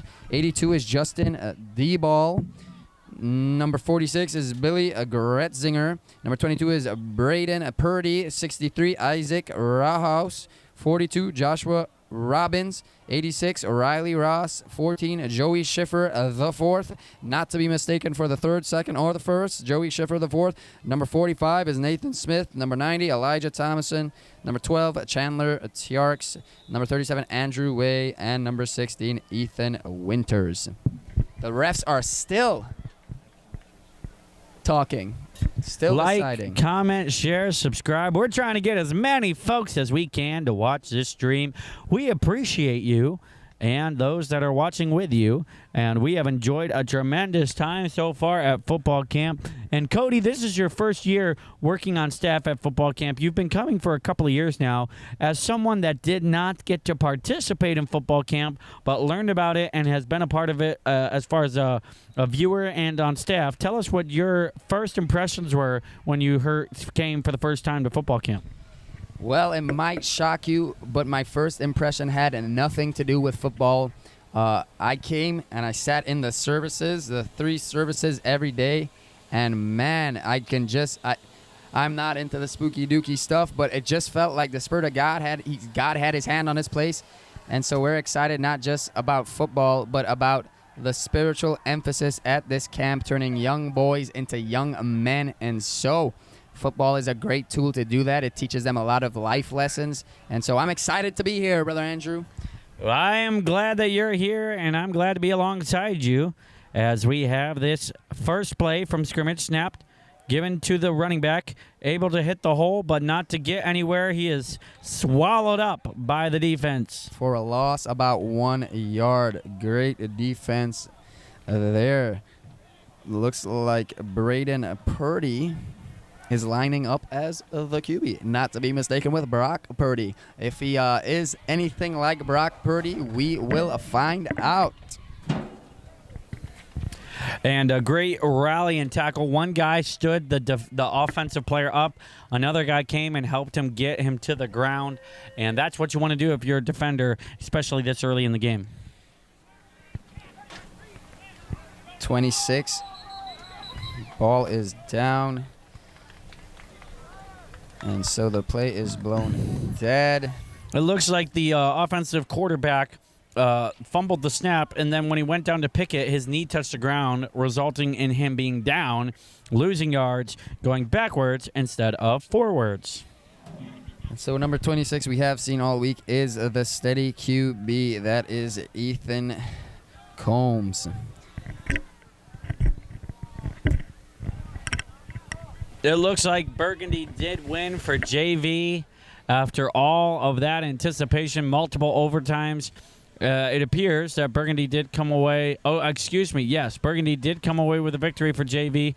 Congratulations Combs to them. with a snap. He's in the backfield. He throws it. It's just low, but there was some room there on the side, and so let's see if they can build off of that. Good play call there. But yes, like Andrew was saying, the JV game has just finished. Burgundy did win, and I think what that means is that Burgundy will have to play green again before we get to the Super Bowl. I could be wrong, but I think that would be the case.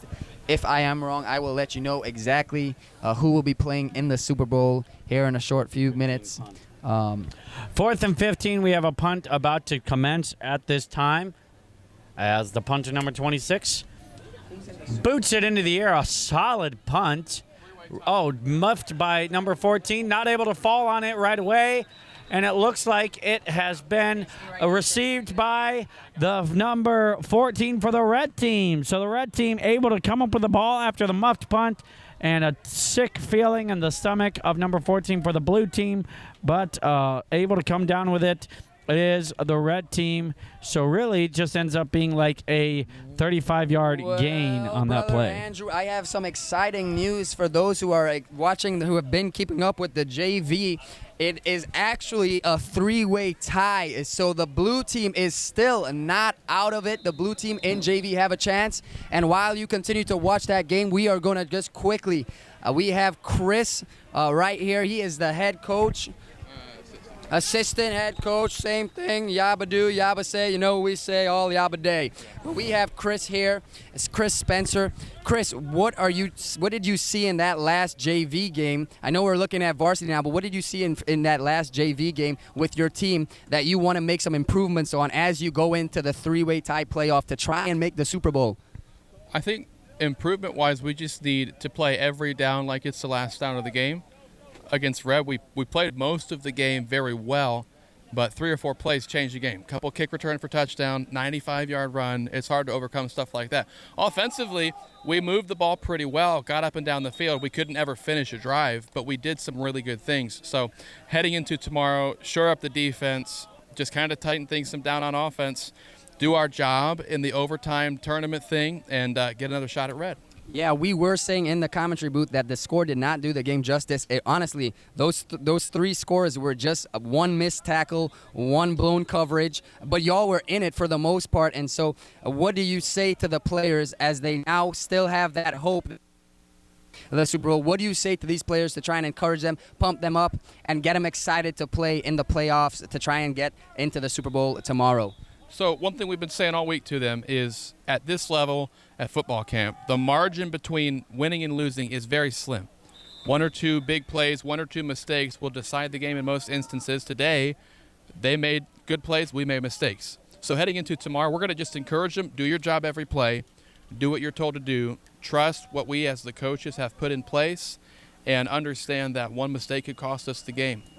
Okay, thank you, Pastor Chris Spencer. We are all cheering for you. We know the history of the JV Blue team, and so we will be cheering for you tomorrow. Good luck. Grateful for the incredible interview. Thank you for the time that Pastor Spencer shared with us and the incredible work, as always, by Cody. We have a punt here. Unexpected to the blue team. They were not ready for it. And the ball rolls within the 5-yard line for a tough bit of field position for the blue team, as they're going to have to go quite a ways to get a touchdown here with 3 minutes to go in the first quarter. Great to see the two guys on opposite teams just having some banter. Number 70 went over to Joey Shifty Schiffer and just gave him a, hey, I'm right here. And he was laughing at it. So good sportsmanship out there. Glad to see it. They both, again, know that they are going to be in the Super Bowl.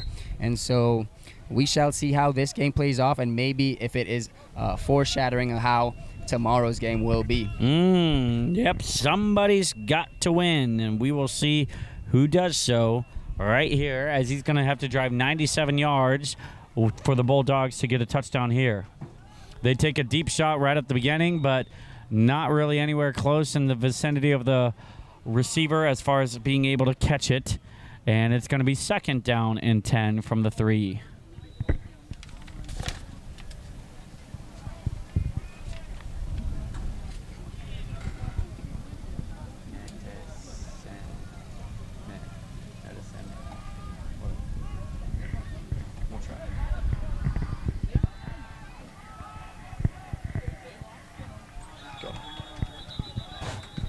All right, the Bulldogs are backed up. It is 2nd down and 10. Let's see what they can do. They go up the power run up the middle, just trying to get some yards in between them and their own end zone. So they gain about 2 yards there. That brings up 3rd down and about 7. That is correct. Yeah, they're going to have a 3rd and long here. And you can already tell there's just a different level of physicality here at the varsity level. These guys are a little bit stronger, a little bit faster, a little bit more fierce. Fierce in tackling, fierce in catching, fierce in throwing, fierce in running, fierce in every facet. And let's see what becomes of this 3rd down conversion here. Power Number 4 run. takes it. He does give a lateral to 30. He takes it out of bounds. They are very close to the 1st down yard line to gain, but it does not look like they got it. This brings up 4th down and about 1, maybe a QB sneak, or do you think that they're just going to say, no, we're not playing, we're going to punt the ball? I think they're going to go for it here. Whether it's a QB sneak or not, I don't know. All I do know is this. Anytime I predict something, the exact opposite happens. So who knows? They are taking the quarterback out. And it looks like they are in punt formation. 72 looking to punt. He does so, and that is a wonderful punt. It goes straight into Shifty Schiffer's hand, though, and that's not the guy you want to see catch the ball in the backfield. Usually he is able to break away, but great job by special teams on the Blue Bulldogs to bring down Joey Schiffer. They have just a little bit of time left in this quarter. 14.7 seconds to go in the first quarter. And then we will switch sides and do it again. All right, the score is 0-0 both so far. Both teams have had a couple of possessions here. Nothing yet, but we are bound. Somebody's got to win. We are bound to see something happen here as a timeout has been taken. Now is a chance to get a little snack, get a little drink, take a quick break, and we will be back in just a moment.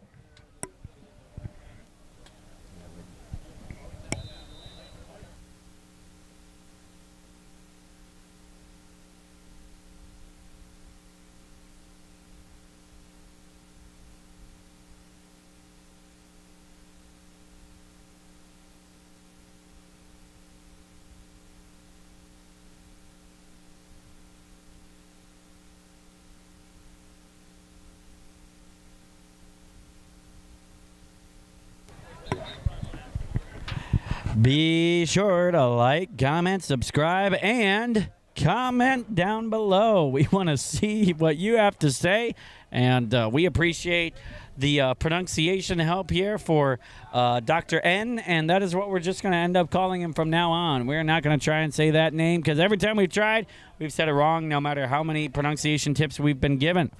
And we are getting ready now for the second quarter, ending of the first quarter here, 16.5 remaining. Red has the ball. Cody, take it away. QB is in the shotgun. It looks like a handoff. They fake the handoff. Number 26 throws it deep, looking for number 82. Fair. There was no hands on the play and no flag thrown. It did look like good coverage to me. It certainly did, Cody. The red team's calling for a flag. I think it was a very, very good defense. And if I was the red team, I'd probably be calling for a flag too, just because that's kind of what you do. But it looked like good defense, and kept his body in front of the receiver, but did not affect the receiver physically. And good job by the cornerback there.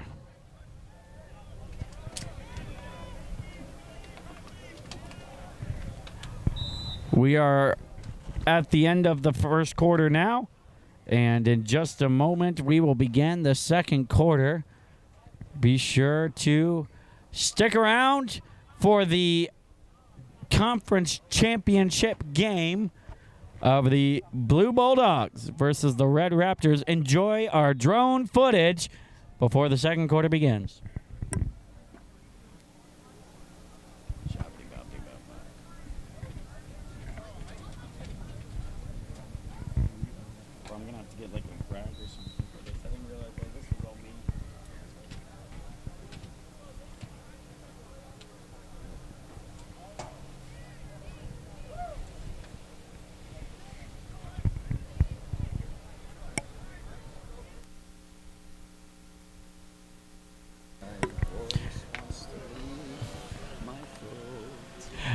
Coach Noonan is giving his young men some much appreciated suggestions.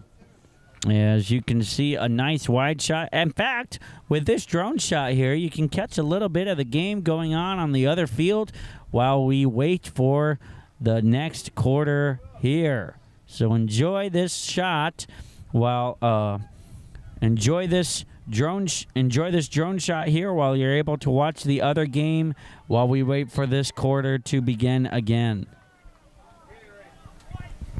Shabba-da-da-ba-da-day. You know what we like to say. The teams are coming back onto the field right now, and so we have some action coming up here. And so, Brother Andrew, what do you think you've seen that's a positive on both sides? Well, you know, what I've seen is they've been able to implement their game plan. Neither team has been very aggressive, but they have taken shots from time to time, and that's what you want to see. The ball is snapped. It's handed off to Joey Schiffer. He is wrapped down in the backfield. Multiple defenders there to take him down. That is a good tackle, resulting in a 3rd and long, and that's what you want to see if you are the Blue Bulldogs. Yes, sir. Good analysis there, Andrew. Shabada. We are getting ready for the action to begin. Again, let me remind you folks that this is not typically what you would see in a varsity game. But again, these two are meeting tomorrow. I know a lot of you will be here live in person, so you get live action.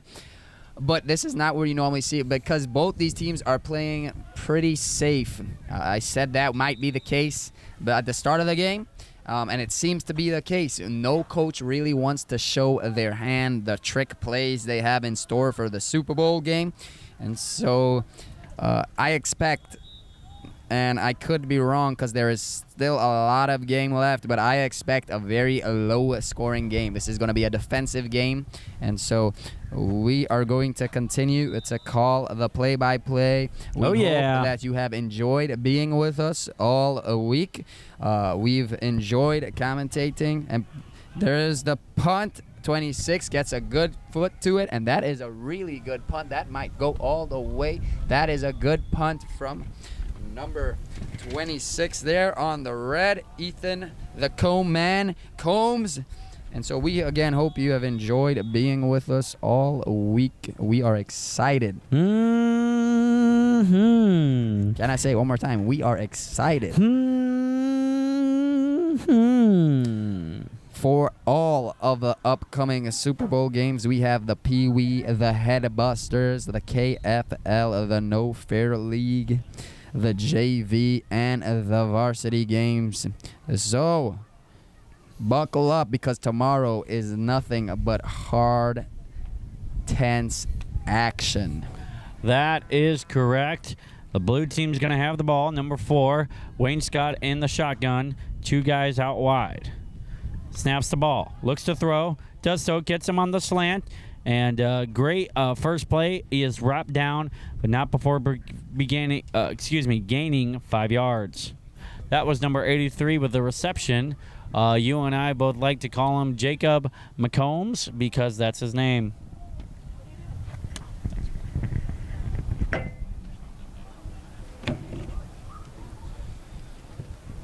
Jacob the Comb Man Combs.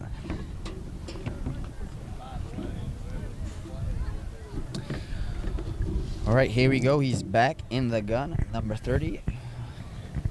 Looking to pass once again. It is underthrown, but good spiral on that. Seems like the kid's got a good arm on him. It was a little short, but good form as far as what you're looking for in a QB, and so we'll keep an eye on that. Maybe he can connect on a few more throwing plays. He did connect on that quick slant, which got him to where they are. They are at 3rd down and 5, and so we will see what they can do on this 3rd down.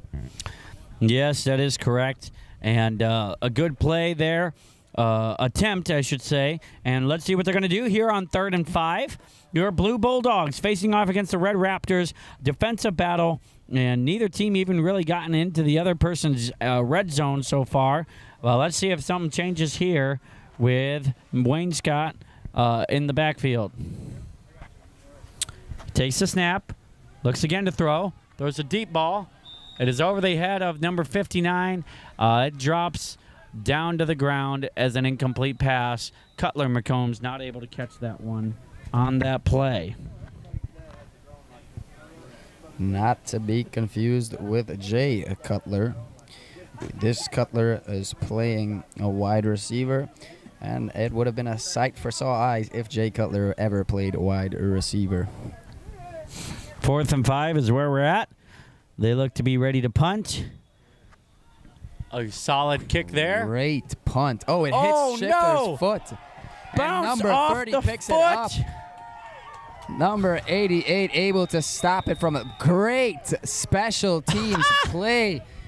Joey Shifty Schiffer. It seems like his head wasn't really in the game. It hit his foot, and the blue crew recovers the ball. Go. My goodness, the blue team is hyped. And, man, a rough day for special teams. Multiple muffed punts lost. And wow, wow, wow, wow, wow. The blue sideline is pumped up. That is a good sign. That's something you want to see. Again, they are meeting in the Super Bowl, but they can take a little momentum from that, feel good about themselves. And so maybe that's why Joey Schiffer, the fourth, let that hit his foot. Kind of looks like you just lost it in the sky. Maybe the sun got in his eye. Hey, hey, hey. Maybe he was waving goodbye. But I just want to say hi to all the folks out there again. Make sure to like, comment, and share. We do appreciate y'all tuning in. Gee, wahoo da hada. Appreciate these guys.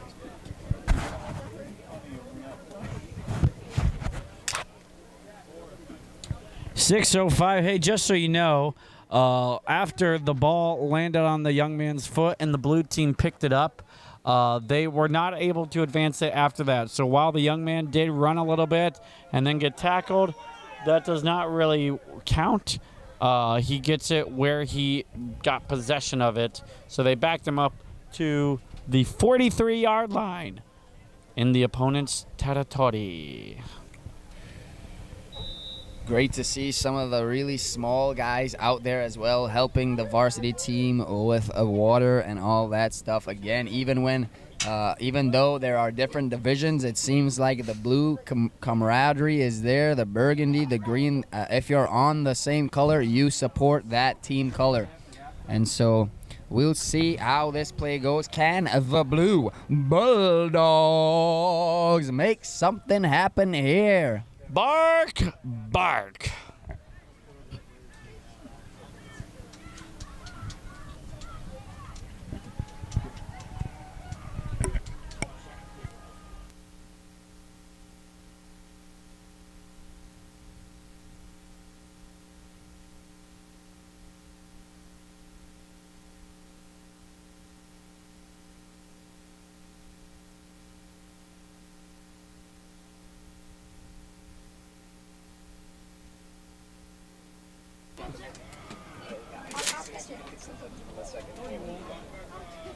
Ready? Go on. That's why you're playing mine, right? No, I'm QB. Again, the officials are taking this time just to make sure that the guys are hydrated. The officials have done a great job all week. They are out there in the sun basically from 6:30 in the morning, 7:30 in the morning, all the way up till right now. And so make sure the guys stay hydrated as we get into this another play. 1st and 10. Wayne Scott's got the ball about to be snapped to him, and he's looking to pass, and he is wrapped up in the backfield. Number 45 for the red team with the sack, none other than Nathan Smith. Great tackle from Nathan Smith. Able to keep his hands on him. Yes, a very, very good sack there. 2nd and 15. You're seeing a lot of pass plays from the Blue Bulldogs here. It is very, very fun to watch. Got to see if they're just trying to test out some things for the Super Bowl tomorrow. But here they go again, 4 wide, 1 in the backfield other than the quarterback. Now he's by himself here, looking to pass. The ball's batted in the air before falling to the ground in front of 83. Unable to come down with it is Caleb McCombs as the ball was overthrown. It is 3rd and 15. Yeah, it just didn't look like if Caleb really even turned around. I don't think he was expecting to be targeted on that play because he was not even looking for the ball. So maybe Caleb was the quarterback's second read, and with that, he just wasn't even thinking that it would reach to him. And so good throw. Unfortunate that it was not a completed catch. Here he goes once again. 5 guys out wide, all alone in the backfield. They call this a grown man formation. He snaps the ball, and it's a power run up the middle. And not able to get to 15 yards, so it will be 4th down.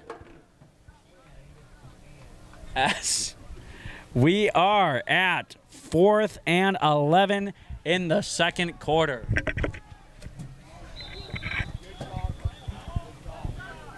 Great to see brother Mike Bragg out on the sideline supporting the red team. Again, if you are on the same color, all the coaches support each other. And so let's see what Blue Bulldogs can do With this punt. Coffin corner Great punt there. Oh, almost. That should have been a flag right there. But the refs are keeping the laundry. They said they are done doing laundry for the day, and so they're letting these guys play. To which penalty are you referring to, Brother Cody? The one that I made up in my mind, brother. Well said. All right, so since the ball went into the end zone on the punt, it is going to be a touchback, meaning the ball will be placed at the 20-yard line.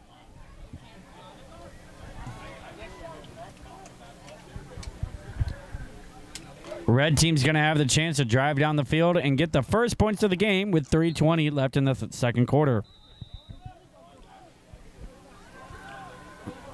26 again lines up under center.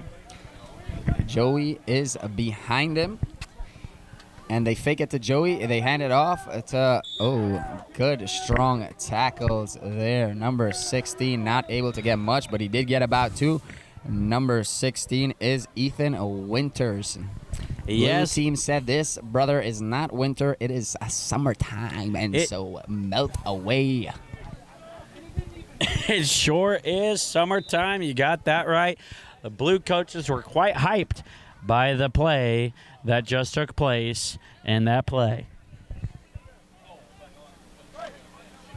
Second down and 8 as they break from the huddle. 26 steps up again under center. Ethan Combs hands it off again. Same exact play call and a good strong hit from number 70 on the blue team. He's hyped up after that. That looks like a Griggs. But it was Caleb Griggs with a solid tackle there. Griggs. Yep, good tackle. Way to stop him before he got the first down. It is 3rd and 3 on the 27-yard line.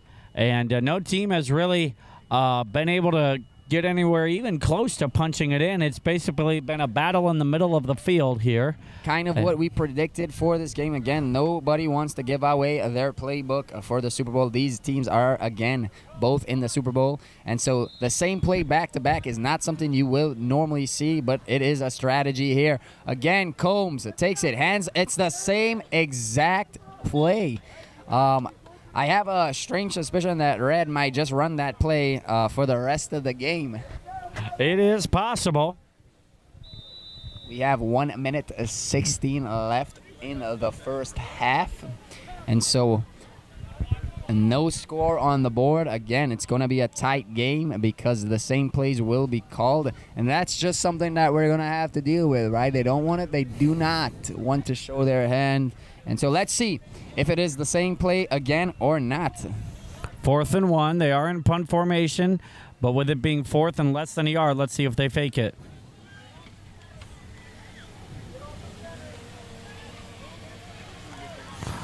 He does punt it. It is a high and short punt. It does dribble back, so it is a favorable bounce for the kicking team. And 31.7 seconds left to go. We do have a flag in the backfield where the kicker did kick. The Tide Pods out. The flags are back in play. The flags are back in play. You have that right. I think this is going to be a running into the kicker play, which will, if I'm correct, result in a 5-yard penalty being a first down. You're resulting in a 10-yard penalty, and the clock is ticking. 30 seconds left. In the huddle. These guys know the playbook. It stopped, but it will resume. Schiffer Rippy says it is on the field. 20-0. And some coming up in just a moment. All right, Combs in the gun. Schiffer there. Number 60. Yeah, unfortunately, had no chance to see a deep shot from. As they break the huddle here, we are going to see what they do. Go ahead.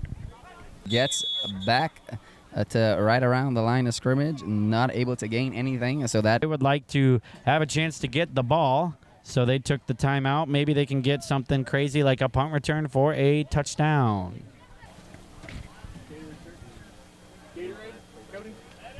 Sure, yes, sir.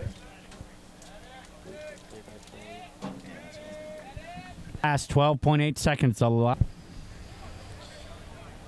The first high, any sort of special, something we have seen before of one team, and we know that I'm in the Super Bowl. And we have to see a punt, but we will keep you updated to the blue team.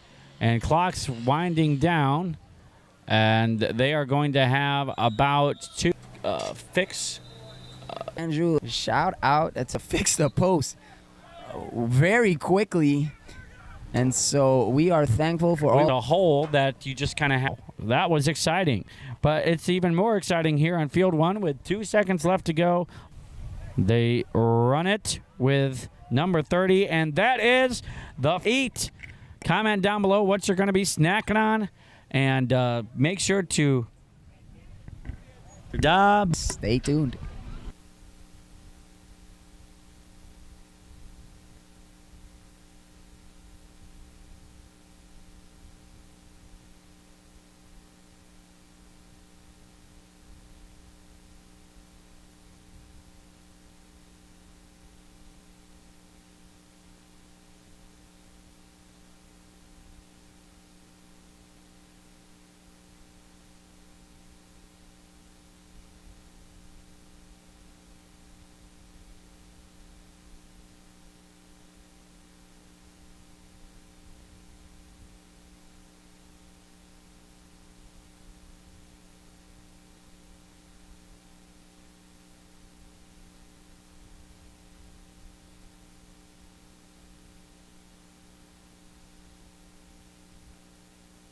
Decided to play. Someone is able to get a score here because I'm sure they want. As we watch this game is tomorrow. The whistle blows, the time starts, the kick is up, and it's a good kick. Schiffer had down at around the 30-yard line. I have to do something. So will be the Blue Bulldogs or the Lines up in the gun. He's looking for the edge. Oh! Great tackle by number 59 on the blue team. None other than a solid chase for a treat this second half. Yeah, and really a vital tackle if you were able to see that holding. We don't want to go to Mars, and if Again, Combs lined up in the gun. The snap is good. It is a handoff to 88. Combs gave him a little tap on the back and said, there you go, buddy. But nothing really came from it. It is a 4th down coming up here. 4th down is just 3rd down -1, so you were somewhat correct. This has been what we like to call a slugfest. One team's able to get a little bit of traction and then gets shut down immediately following. The other team gains a little bit of traction and is shut down immediately following. We've seen a lot of bad snaps and even a few turnovers. No one's able to take advantage. Let's see what happens here. Combs in the gun. Split backfield. He fakes the handoff. There is a guy open. That's number 45. He's trying to break tackles. Great tackle by none other than the Griggsonator. Really, maybe a touchdown-saving tackle by Caleb Griggs. There was space behind the defense, and so great tackle once again. But good run. Way to get some momentum. Again, that brings up 4th down and 5. Yep, 4th down and 5. That's what happens when you're in penalty territory. You can have a solid catch, a solid gain, but it'll still result in a 4th down because you are so far behind where you need to be because of penalties. But let's see what they're looking to do. It does look like it's in punt formation. Formation. Number 26 is in the backfield to punt. That is Ethan. Oh, it is a good punt, a really good punt. It does land, however, in the hands of number 14 on the blue team. He is looking to do something. He breaks a tackle. He's got the outside. He's going. There is a guy chasing him down. Does he have the thing? Number 12, great tackle, touchdown-saving tackle. But what a return. What a return by...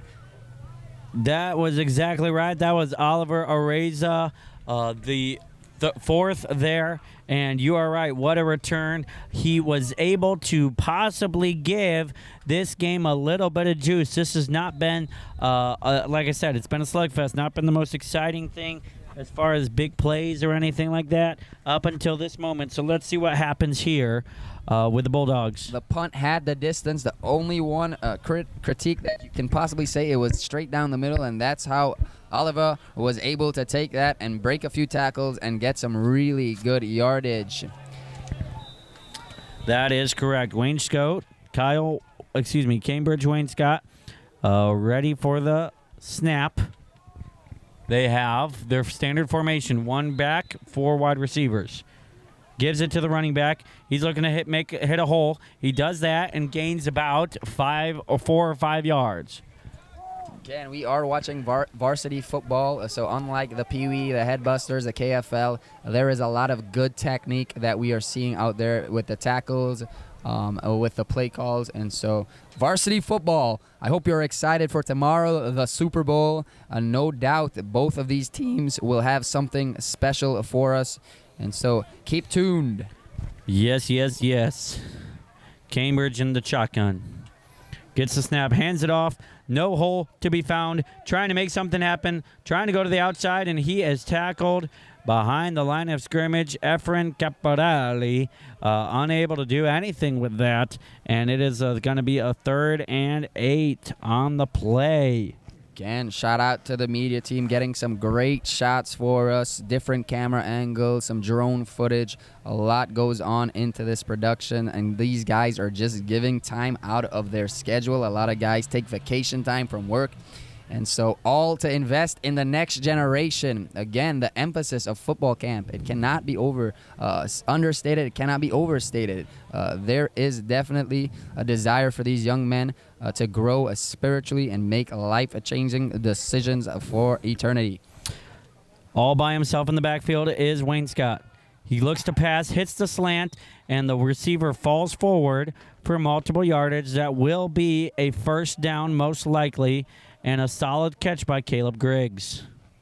Yeah, really, probably the first kind of play that we've seen, giving us maybe a little preview of what's to come tomorrow, mixing it up. That was probably the first play that wasn't really just a run straight up the gut. And so, good job by the Bulldogs. Let's see if they can make something happen. Yes, yes, yes. Now he's got 2 guys in the backfield along with him. Look for a run here, and that is exactly it. Possibly. Oh, no, he does decide to throw it. Throws it over the head of his receiver. That was kind of an option throw, but a really late option, and that's why possibly 30 Efrain Caporelli was not ready for the throw. Either way, unsuccessful, 2nd and 10. Yeah, just missed him, just got through the fingertips. Not a bad throw, it was just over the shoulder. And even at this level, it is varsity, but that is a very hard catch to make. A catch that we see even the pros sometimes don't make.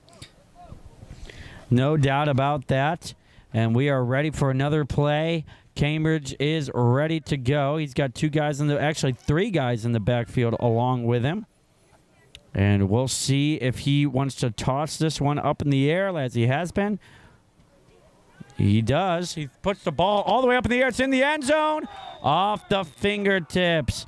Number 83 not able to pull that one in. Caleb McCombs had an opportunity to catch it. A solid throw a little bit out in front and just too far for Caleb McCombs. Don't think it was too far out in front. He did kind of stop running. The coaches on the sideline here are telling him, why are you stopping? You got to keep running. That should have been a touchdown. And so something just to adjust as they prepare for tomorrow's Super Bowl game.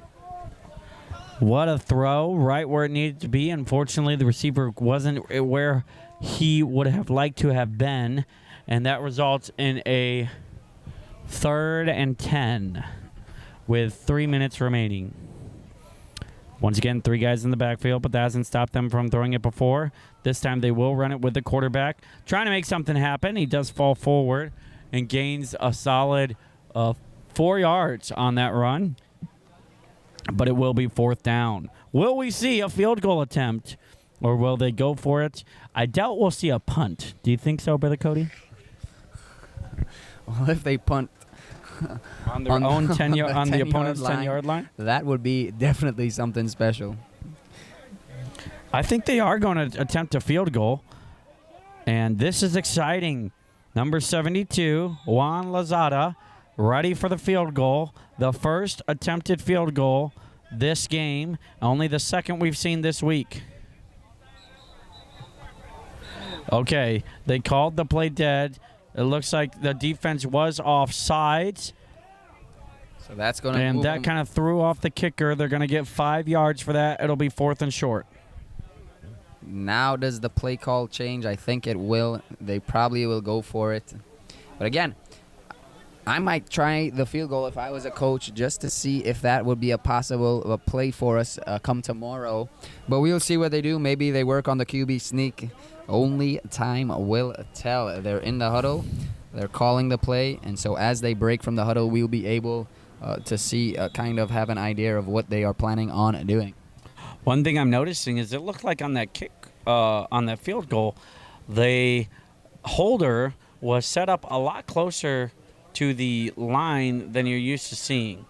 And it looks like they will not be going for the field goal. They will try and score here, or at the very least get the first down, as Wayne Scott is in the backfield. Bunch formation. And looking to do something with it. He actually throws it, and it is incomplete through the hands of almost a near interception for Joey Schiffer, but instead it is a turnover on downs. Ball now goes to the Red Raptors. Yeah, really confusing call. You 4 down and 1, and you decide to get your QB out of the pocket and try to throw for it. Maybe the coaches overthinking that play. They were having success just punching it up the gut, and I'm sure they could have got a yard. And so, questionable decision, but again, maybe trying to see if that's a play they can use for the Super Bowl tomorrow. So the Red Raptors have the ball very pushed back in their own half, close to the end zone. Again, it is Schiffer under in the gun. Schiffer is the one that hands it off. So the coach is on the red team trying something new. That's the first time we saw Joey Schiffer in the gun. Yeah, perhaps tried to make it look like it was going to be direct snap, but in reality it was just a handoff and a short gain on that play.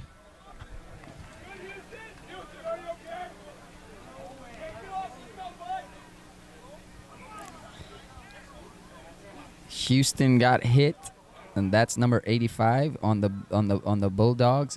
That was the end of the third quarter, so even though he did get hit and he seems to be a little shaken up, he does have some time here to try and catch his marbles. That is definitely something you want to catch, whether you're on the football field or just playing around. You don't want to lose your marbles.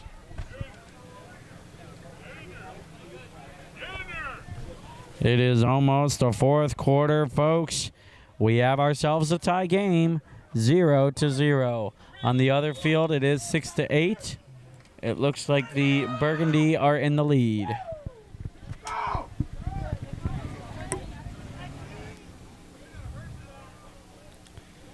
And so, as we can see, they were right in front of our booth, and it looks as if Houston kind of got a helmet in the chin area, so he was kind of rubbing the chin in some agony there. I did hear some blue players say, oh, they're going to pay for that, so they are definitely wanting to have their teammates back, and that's what you like to see here. It is a team sport, and so what can they do as they start the fourth quarter?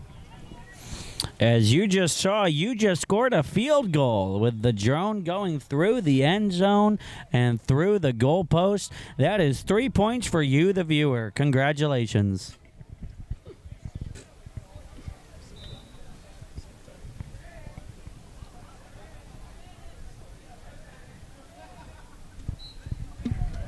I said, come on.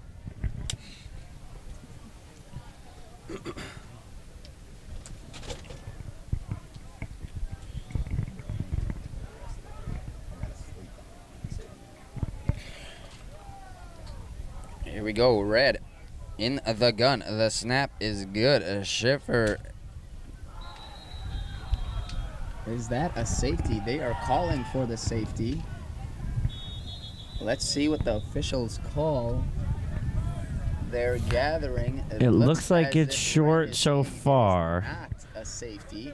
Because of the forward progression, he did not get called for a safety, but as you can see, it's about as close as it gets. And that is literally 6 inches from their goal line. And so let's see what the Red Raptors can do here, because they definitely do not want to give up the safety.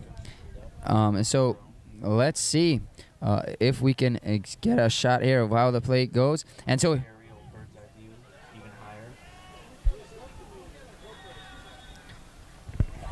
Third and 13 on the 1-inch yard line. they punt on third down. Wow, that's actually a good play call.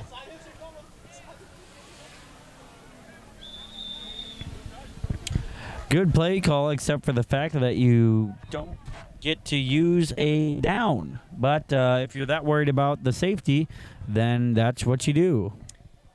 If I'm the coach there for the Red Raptors, I am a little bit of a different kind of guy. I might have just took the safety and give the win to the Bulldogs, because it seems like they're both very content with just seeing this game out, because they both, again, do know that they will be in the Super Bowl, and so they are playing very conservative ball, not the kind of level you normally would see at the varsity level, but there is a reason for that. Coaches are very strategic in their play calls because they will face each other tomorrow.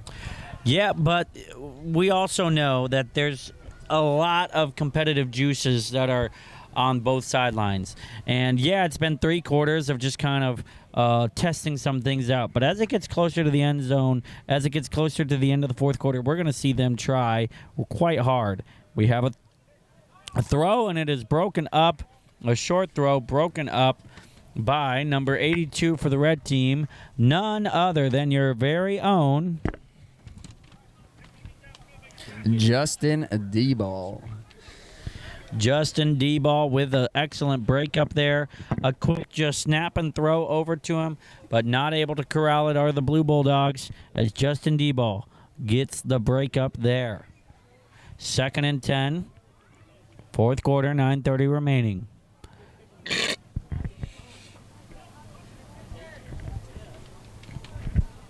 There is Josh D-Ball on the screen.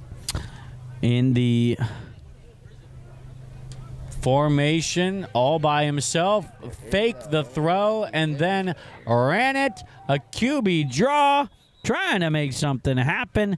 Ends with it being a tackle after gaining multiple yards there. And it is going to be it will be 3rd down and 5 yards. Yeah, he looked to try and get the big play, but he should have just taken what was given to him. He should have just ran it continually to straight up the pipe, and he would have gave himself a more manageable 3rd down. But good run, again, good decision to keep the ball and to run it up the middle. But next time, would love to see him just, take what is given to him and get a few extra yards. Yep, that is the state that they are in now. 3rd and 5. 2 guys in the backfield surrounding Wayne Scott. What are they going to do? Convert it or not? Cornerback bails, looks to throw. Puts a little drop in, and that is nearly intercepted multiple times by number 88 for the red team, but he is not able to come down with it. It is 4th down, but the ball went through the hands of number 88, otherwise known as our very own Trey Allen. Trey Allen just got to remember that this is not a volleyball. He was setting himself a few times there. You do want to make sure and come down with it, but good try there. Good read by Trey Allen. He was in the right position to break that play up. So good job by Trey Allen.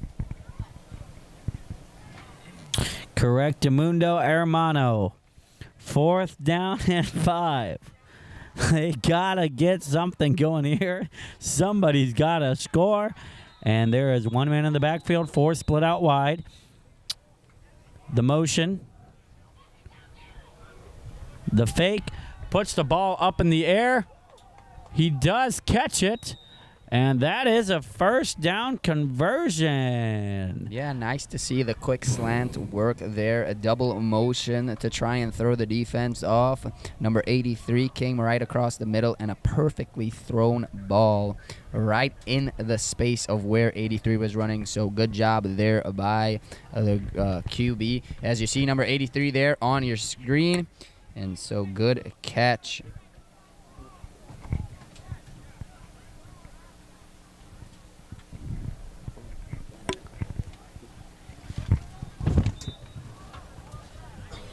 All right, it is 1st and 10 once again as Wayne Scott's got it. Ready for the hike. And that's exactly what he gets. Looks to throw. Oh, out of the reach of Griggs there. And it's going to be 2nd and 10.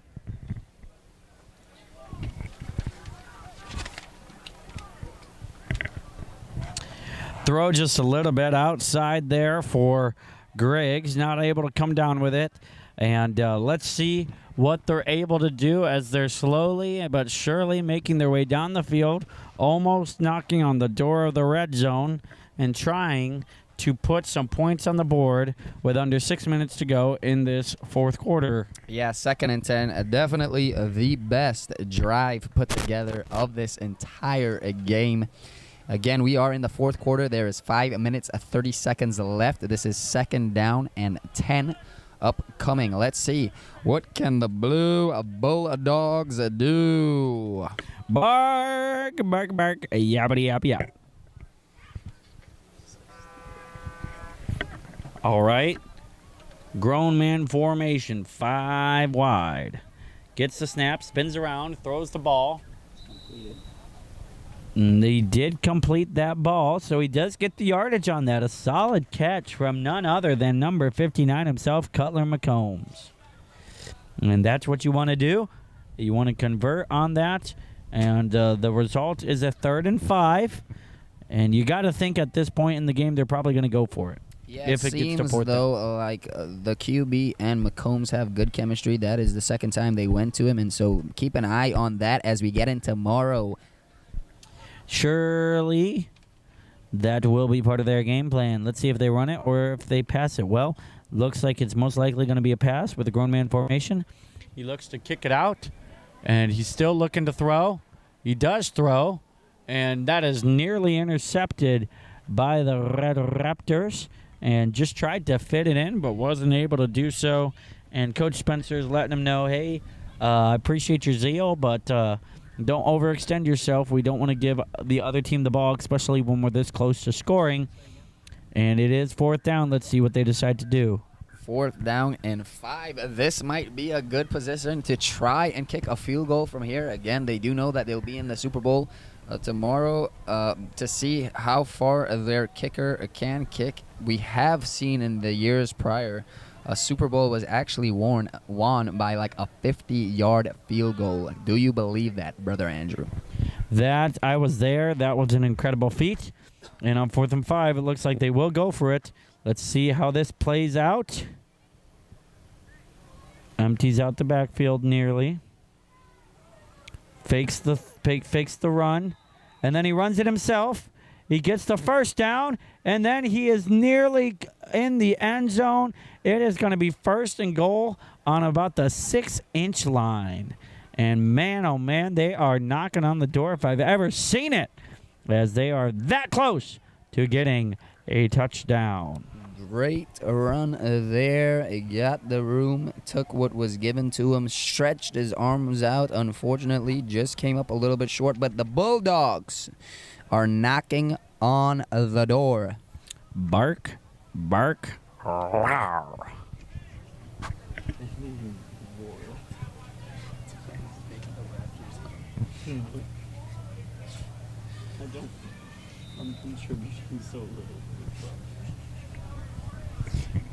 All righty, folks. We've got ourselves a 1st and goal here as they once again look to run the ball. And, oh, dearie, beery, weary, query. They just throw the ball all around the yard there. And he got rid of it because he did not want to take the sack, so it will be an incomplete pass. 2nd and 1 with just over 2 minutes remaining in this 4th quarter. Only 3 more plays does the Red need to take for a goal line stand.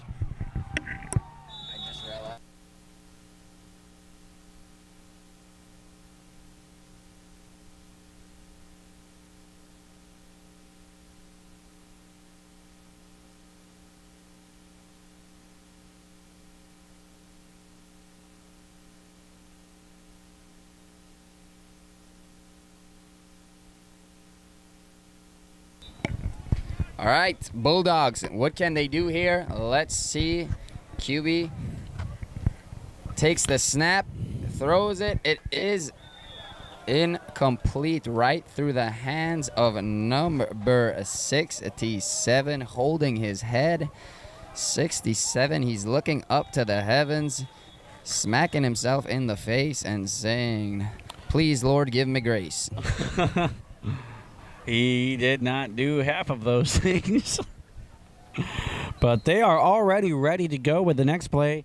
It is third down. And defense wasn't quite ready. They take a timeout. 59 seconds left to go. Excuse me, a minute and 2 left to go in this fourth quarter. It is third down from the 1 yard line. We'll be back in just a moment here on the MCBFC Sports Network.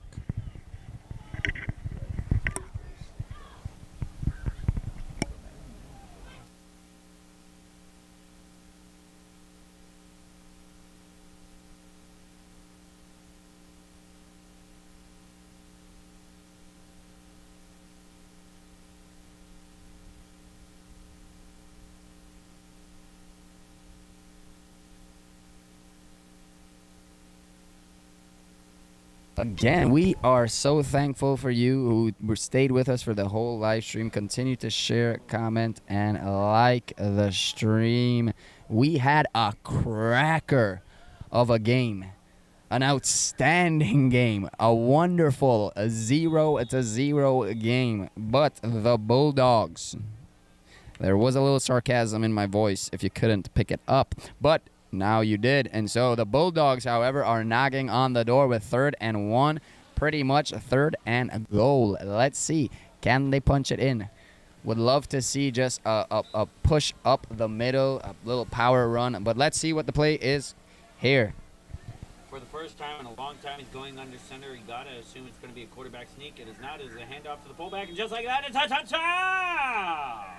A touchdown for the Bulldogs.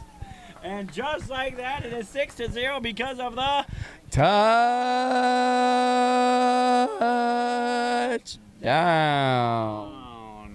And man, oh man, it was worth the wait to see what happened there. And give it up for you-know-who, number 59, Cutler McCone.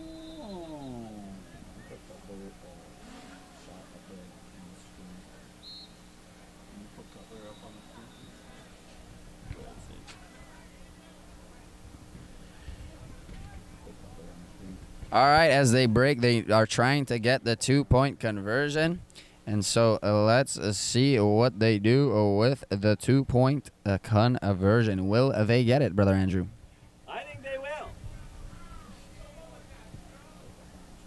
He looks to throw. Oh, what a play. The old whoopty-doopty, whoopty-snoopty. And just like that, the same guy who got the tutties getting the 2-point conversion. Yeah, Cutler. What a great play. Maybe we'll put him up there on the screen for you guys. But great play by Cutler, not only to get the touchdown, but then also to get the 2-point conversion. What an incredible feat that we just witnessed. Thank you for your enthusiasm, co-host.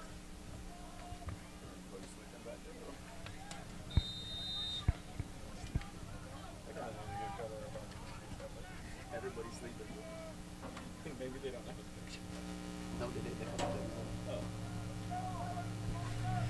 Oh. All right. So I want to say in all reality that is going to be the ball game. I'm pretty sure the Red Raptors are going to try maybe to score.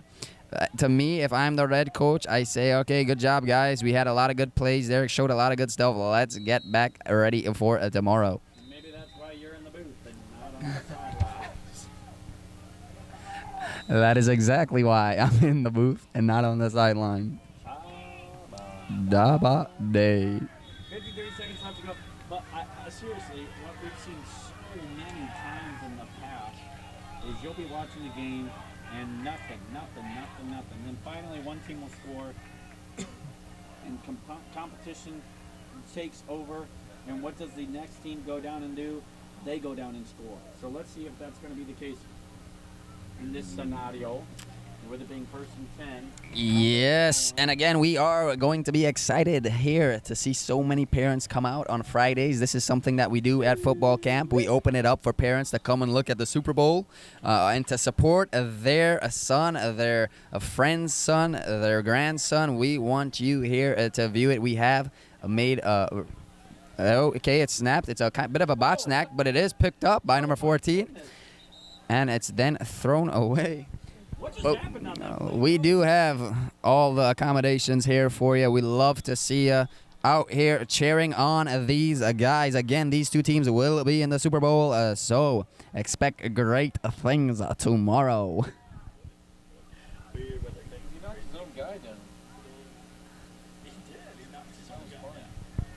Great defensive play by the red team and knocking each other over.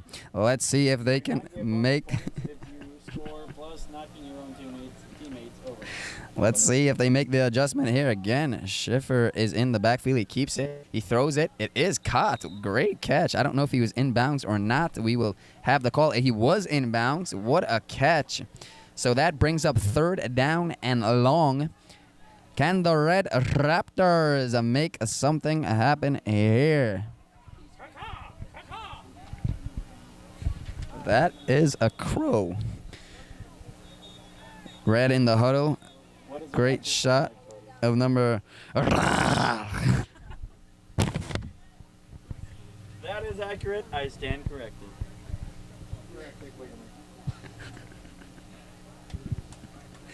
33.6 remaining. It has been a whale of a game here, folks. And what an incredible thing are we about to witness here with the last little bit. It is 8-0, and the Bulldogs have the lead. Can the Raptors take it back?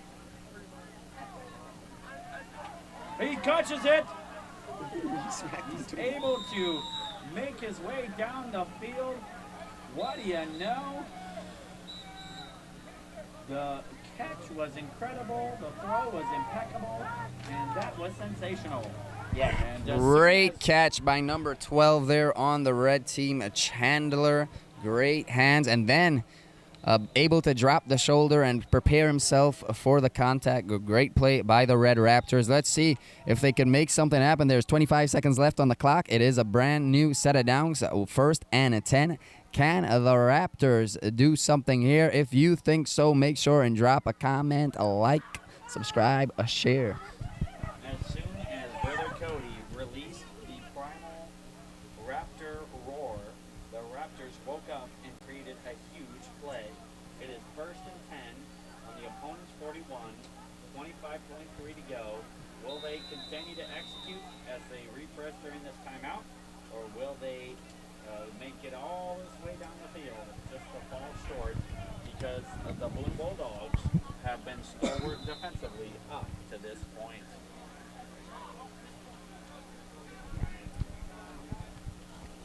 Red comes out of the huddle looking to try to make something happen. And so let's see what they can do. Great picture of number 12 on the screen. Let's see. Again, it is Joey in the gun. Something they have been trying out here. Joey then throws the ball. It is another completion to none other than number 12. Seems as though Joey Schiffer has been getting a few completions. Maybe it's a thought to switch him up, or maybe they're just resting the QB, keeping him fresh for the game tomorrow. We will see what they are able to do as the time winds down. Timeouts are being used. 14.8 remaining in this game. It is 2nd and 5. 8-0. Bulldogs have the lead. Once again, as we said, a game will go on and on and on with no one scoring, and then once another team does, something kicks in the brains of the other team, and they waltz down the field. Let's see what happens. I would love to see them take a deep shot. I would love to see them take a deep shot to Chandler Tarks, see what they can do about that, but we'll see what comes up with the next few moments here in this game. Yeah, we'll see what happens here. Let's see as they break from the huddle what the Red Raptors could come up with. They're taking their time. It was a timeout, so they do have time to take their time. The refs have not blown the whistle yet, and so they're coming out of the huddle. The refs finally blow the whistle, so they should be breaking here soon. They do, and the Red Raptors, they break from the huddle, and let's see what they have called. Yeah, they better have a doozy in Stoa. Again, Joey is in the back. It is a blitz. It has been picked up. Joey's got some time to throw. He does throw. He tried to throw a dart into a very tight window. Almost worked for him, but just not able to connect with his wide receiver. And number 12 was in the area, but just a very hard throw and catch to make a good defense from the Bulldogs. It was an incomplete pass, so no need to burn a timeout. The clock stopped automatically. And so let's see. Can the Red Raptors make history? I would like to see them see what they can do with Chandler on the other side of the field. And they've gone to the right numerous times now, but that is a tough throw for a quarterback to make, rolling right and having to turn their hips and face the throw. You'd almost like to see it if he rolled out to the opposite side where he could just kind of throw across his body. But we'll see what happens with the tight end to quarterback connection here. Schiffer. He does gets roll the out. Snap. He fakes the throw. He pump fakes. He does actually work. It's he deep. throws it up. The Baptist bomb is picked off, and that right there, folks, is the end of the game. The Bulldogs get some momentum as they look to do the same. They look for the same result tomorrow as these two will face off again in the varsity game. Folks, it may not have been that interesting, but we knew that would happen. These teams have been saving plays, and so make sure and be with us tomorrow. It is going to be a stunning game, not much between these two teams, and so be here. This ball game is over, and a tremendous way to end it with an interception right there, with the score being 8-0. Folks, we plead with you to be in your place tomorrow. We have got a lot in store for you, and it is going to be a tremendous time. I will tell you right now, the Pee Wee Super Bowl is at 7:30. The Headbuster Super Bowl, 8:30. KFL Super Bowl, 9:45. JV Super Bowl, 1:45. And the Varsity Super Bowl, 3:30. Right here. Don't go anywhere until tomorrow or after. Go somewhere now, but then come back tomorrow. And we are grateful that you are here with us on the MCBFC Sports Network. Once again, congratulations to both these teams, but the victors are the Bulldogs. And as we like to say, Shabba Dabba Day. Thank you for joining us. Continue to pray for us as we have services tonight. We'll see you tomorrow.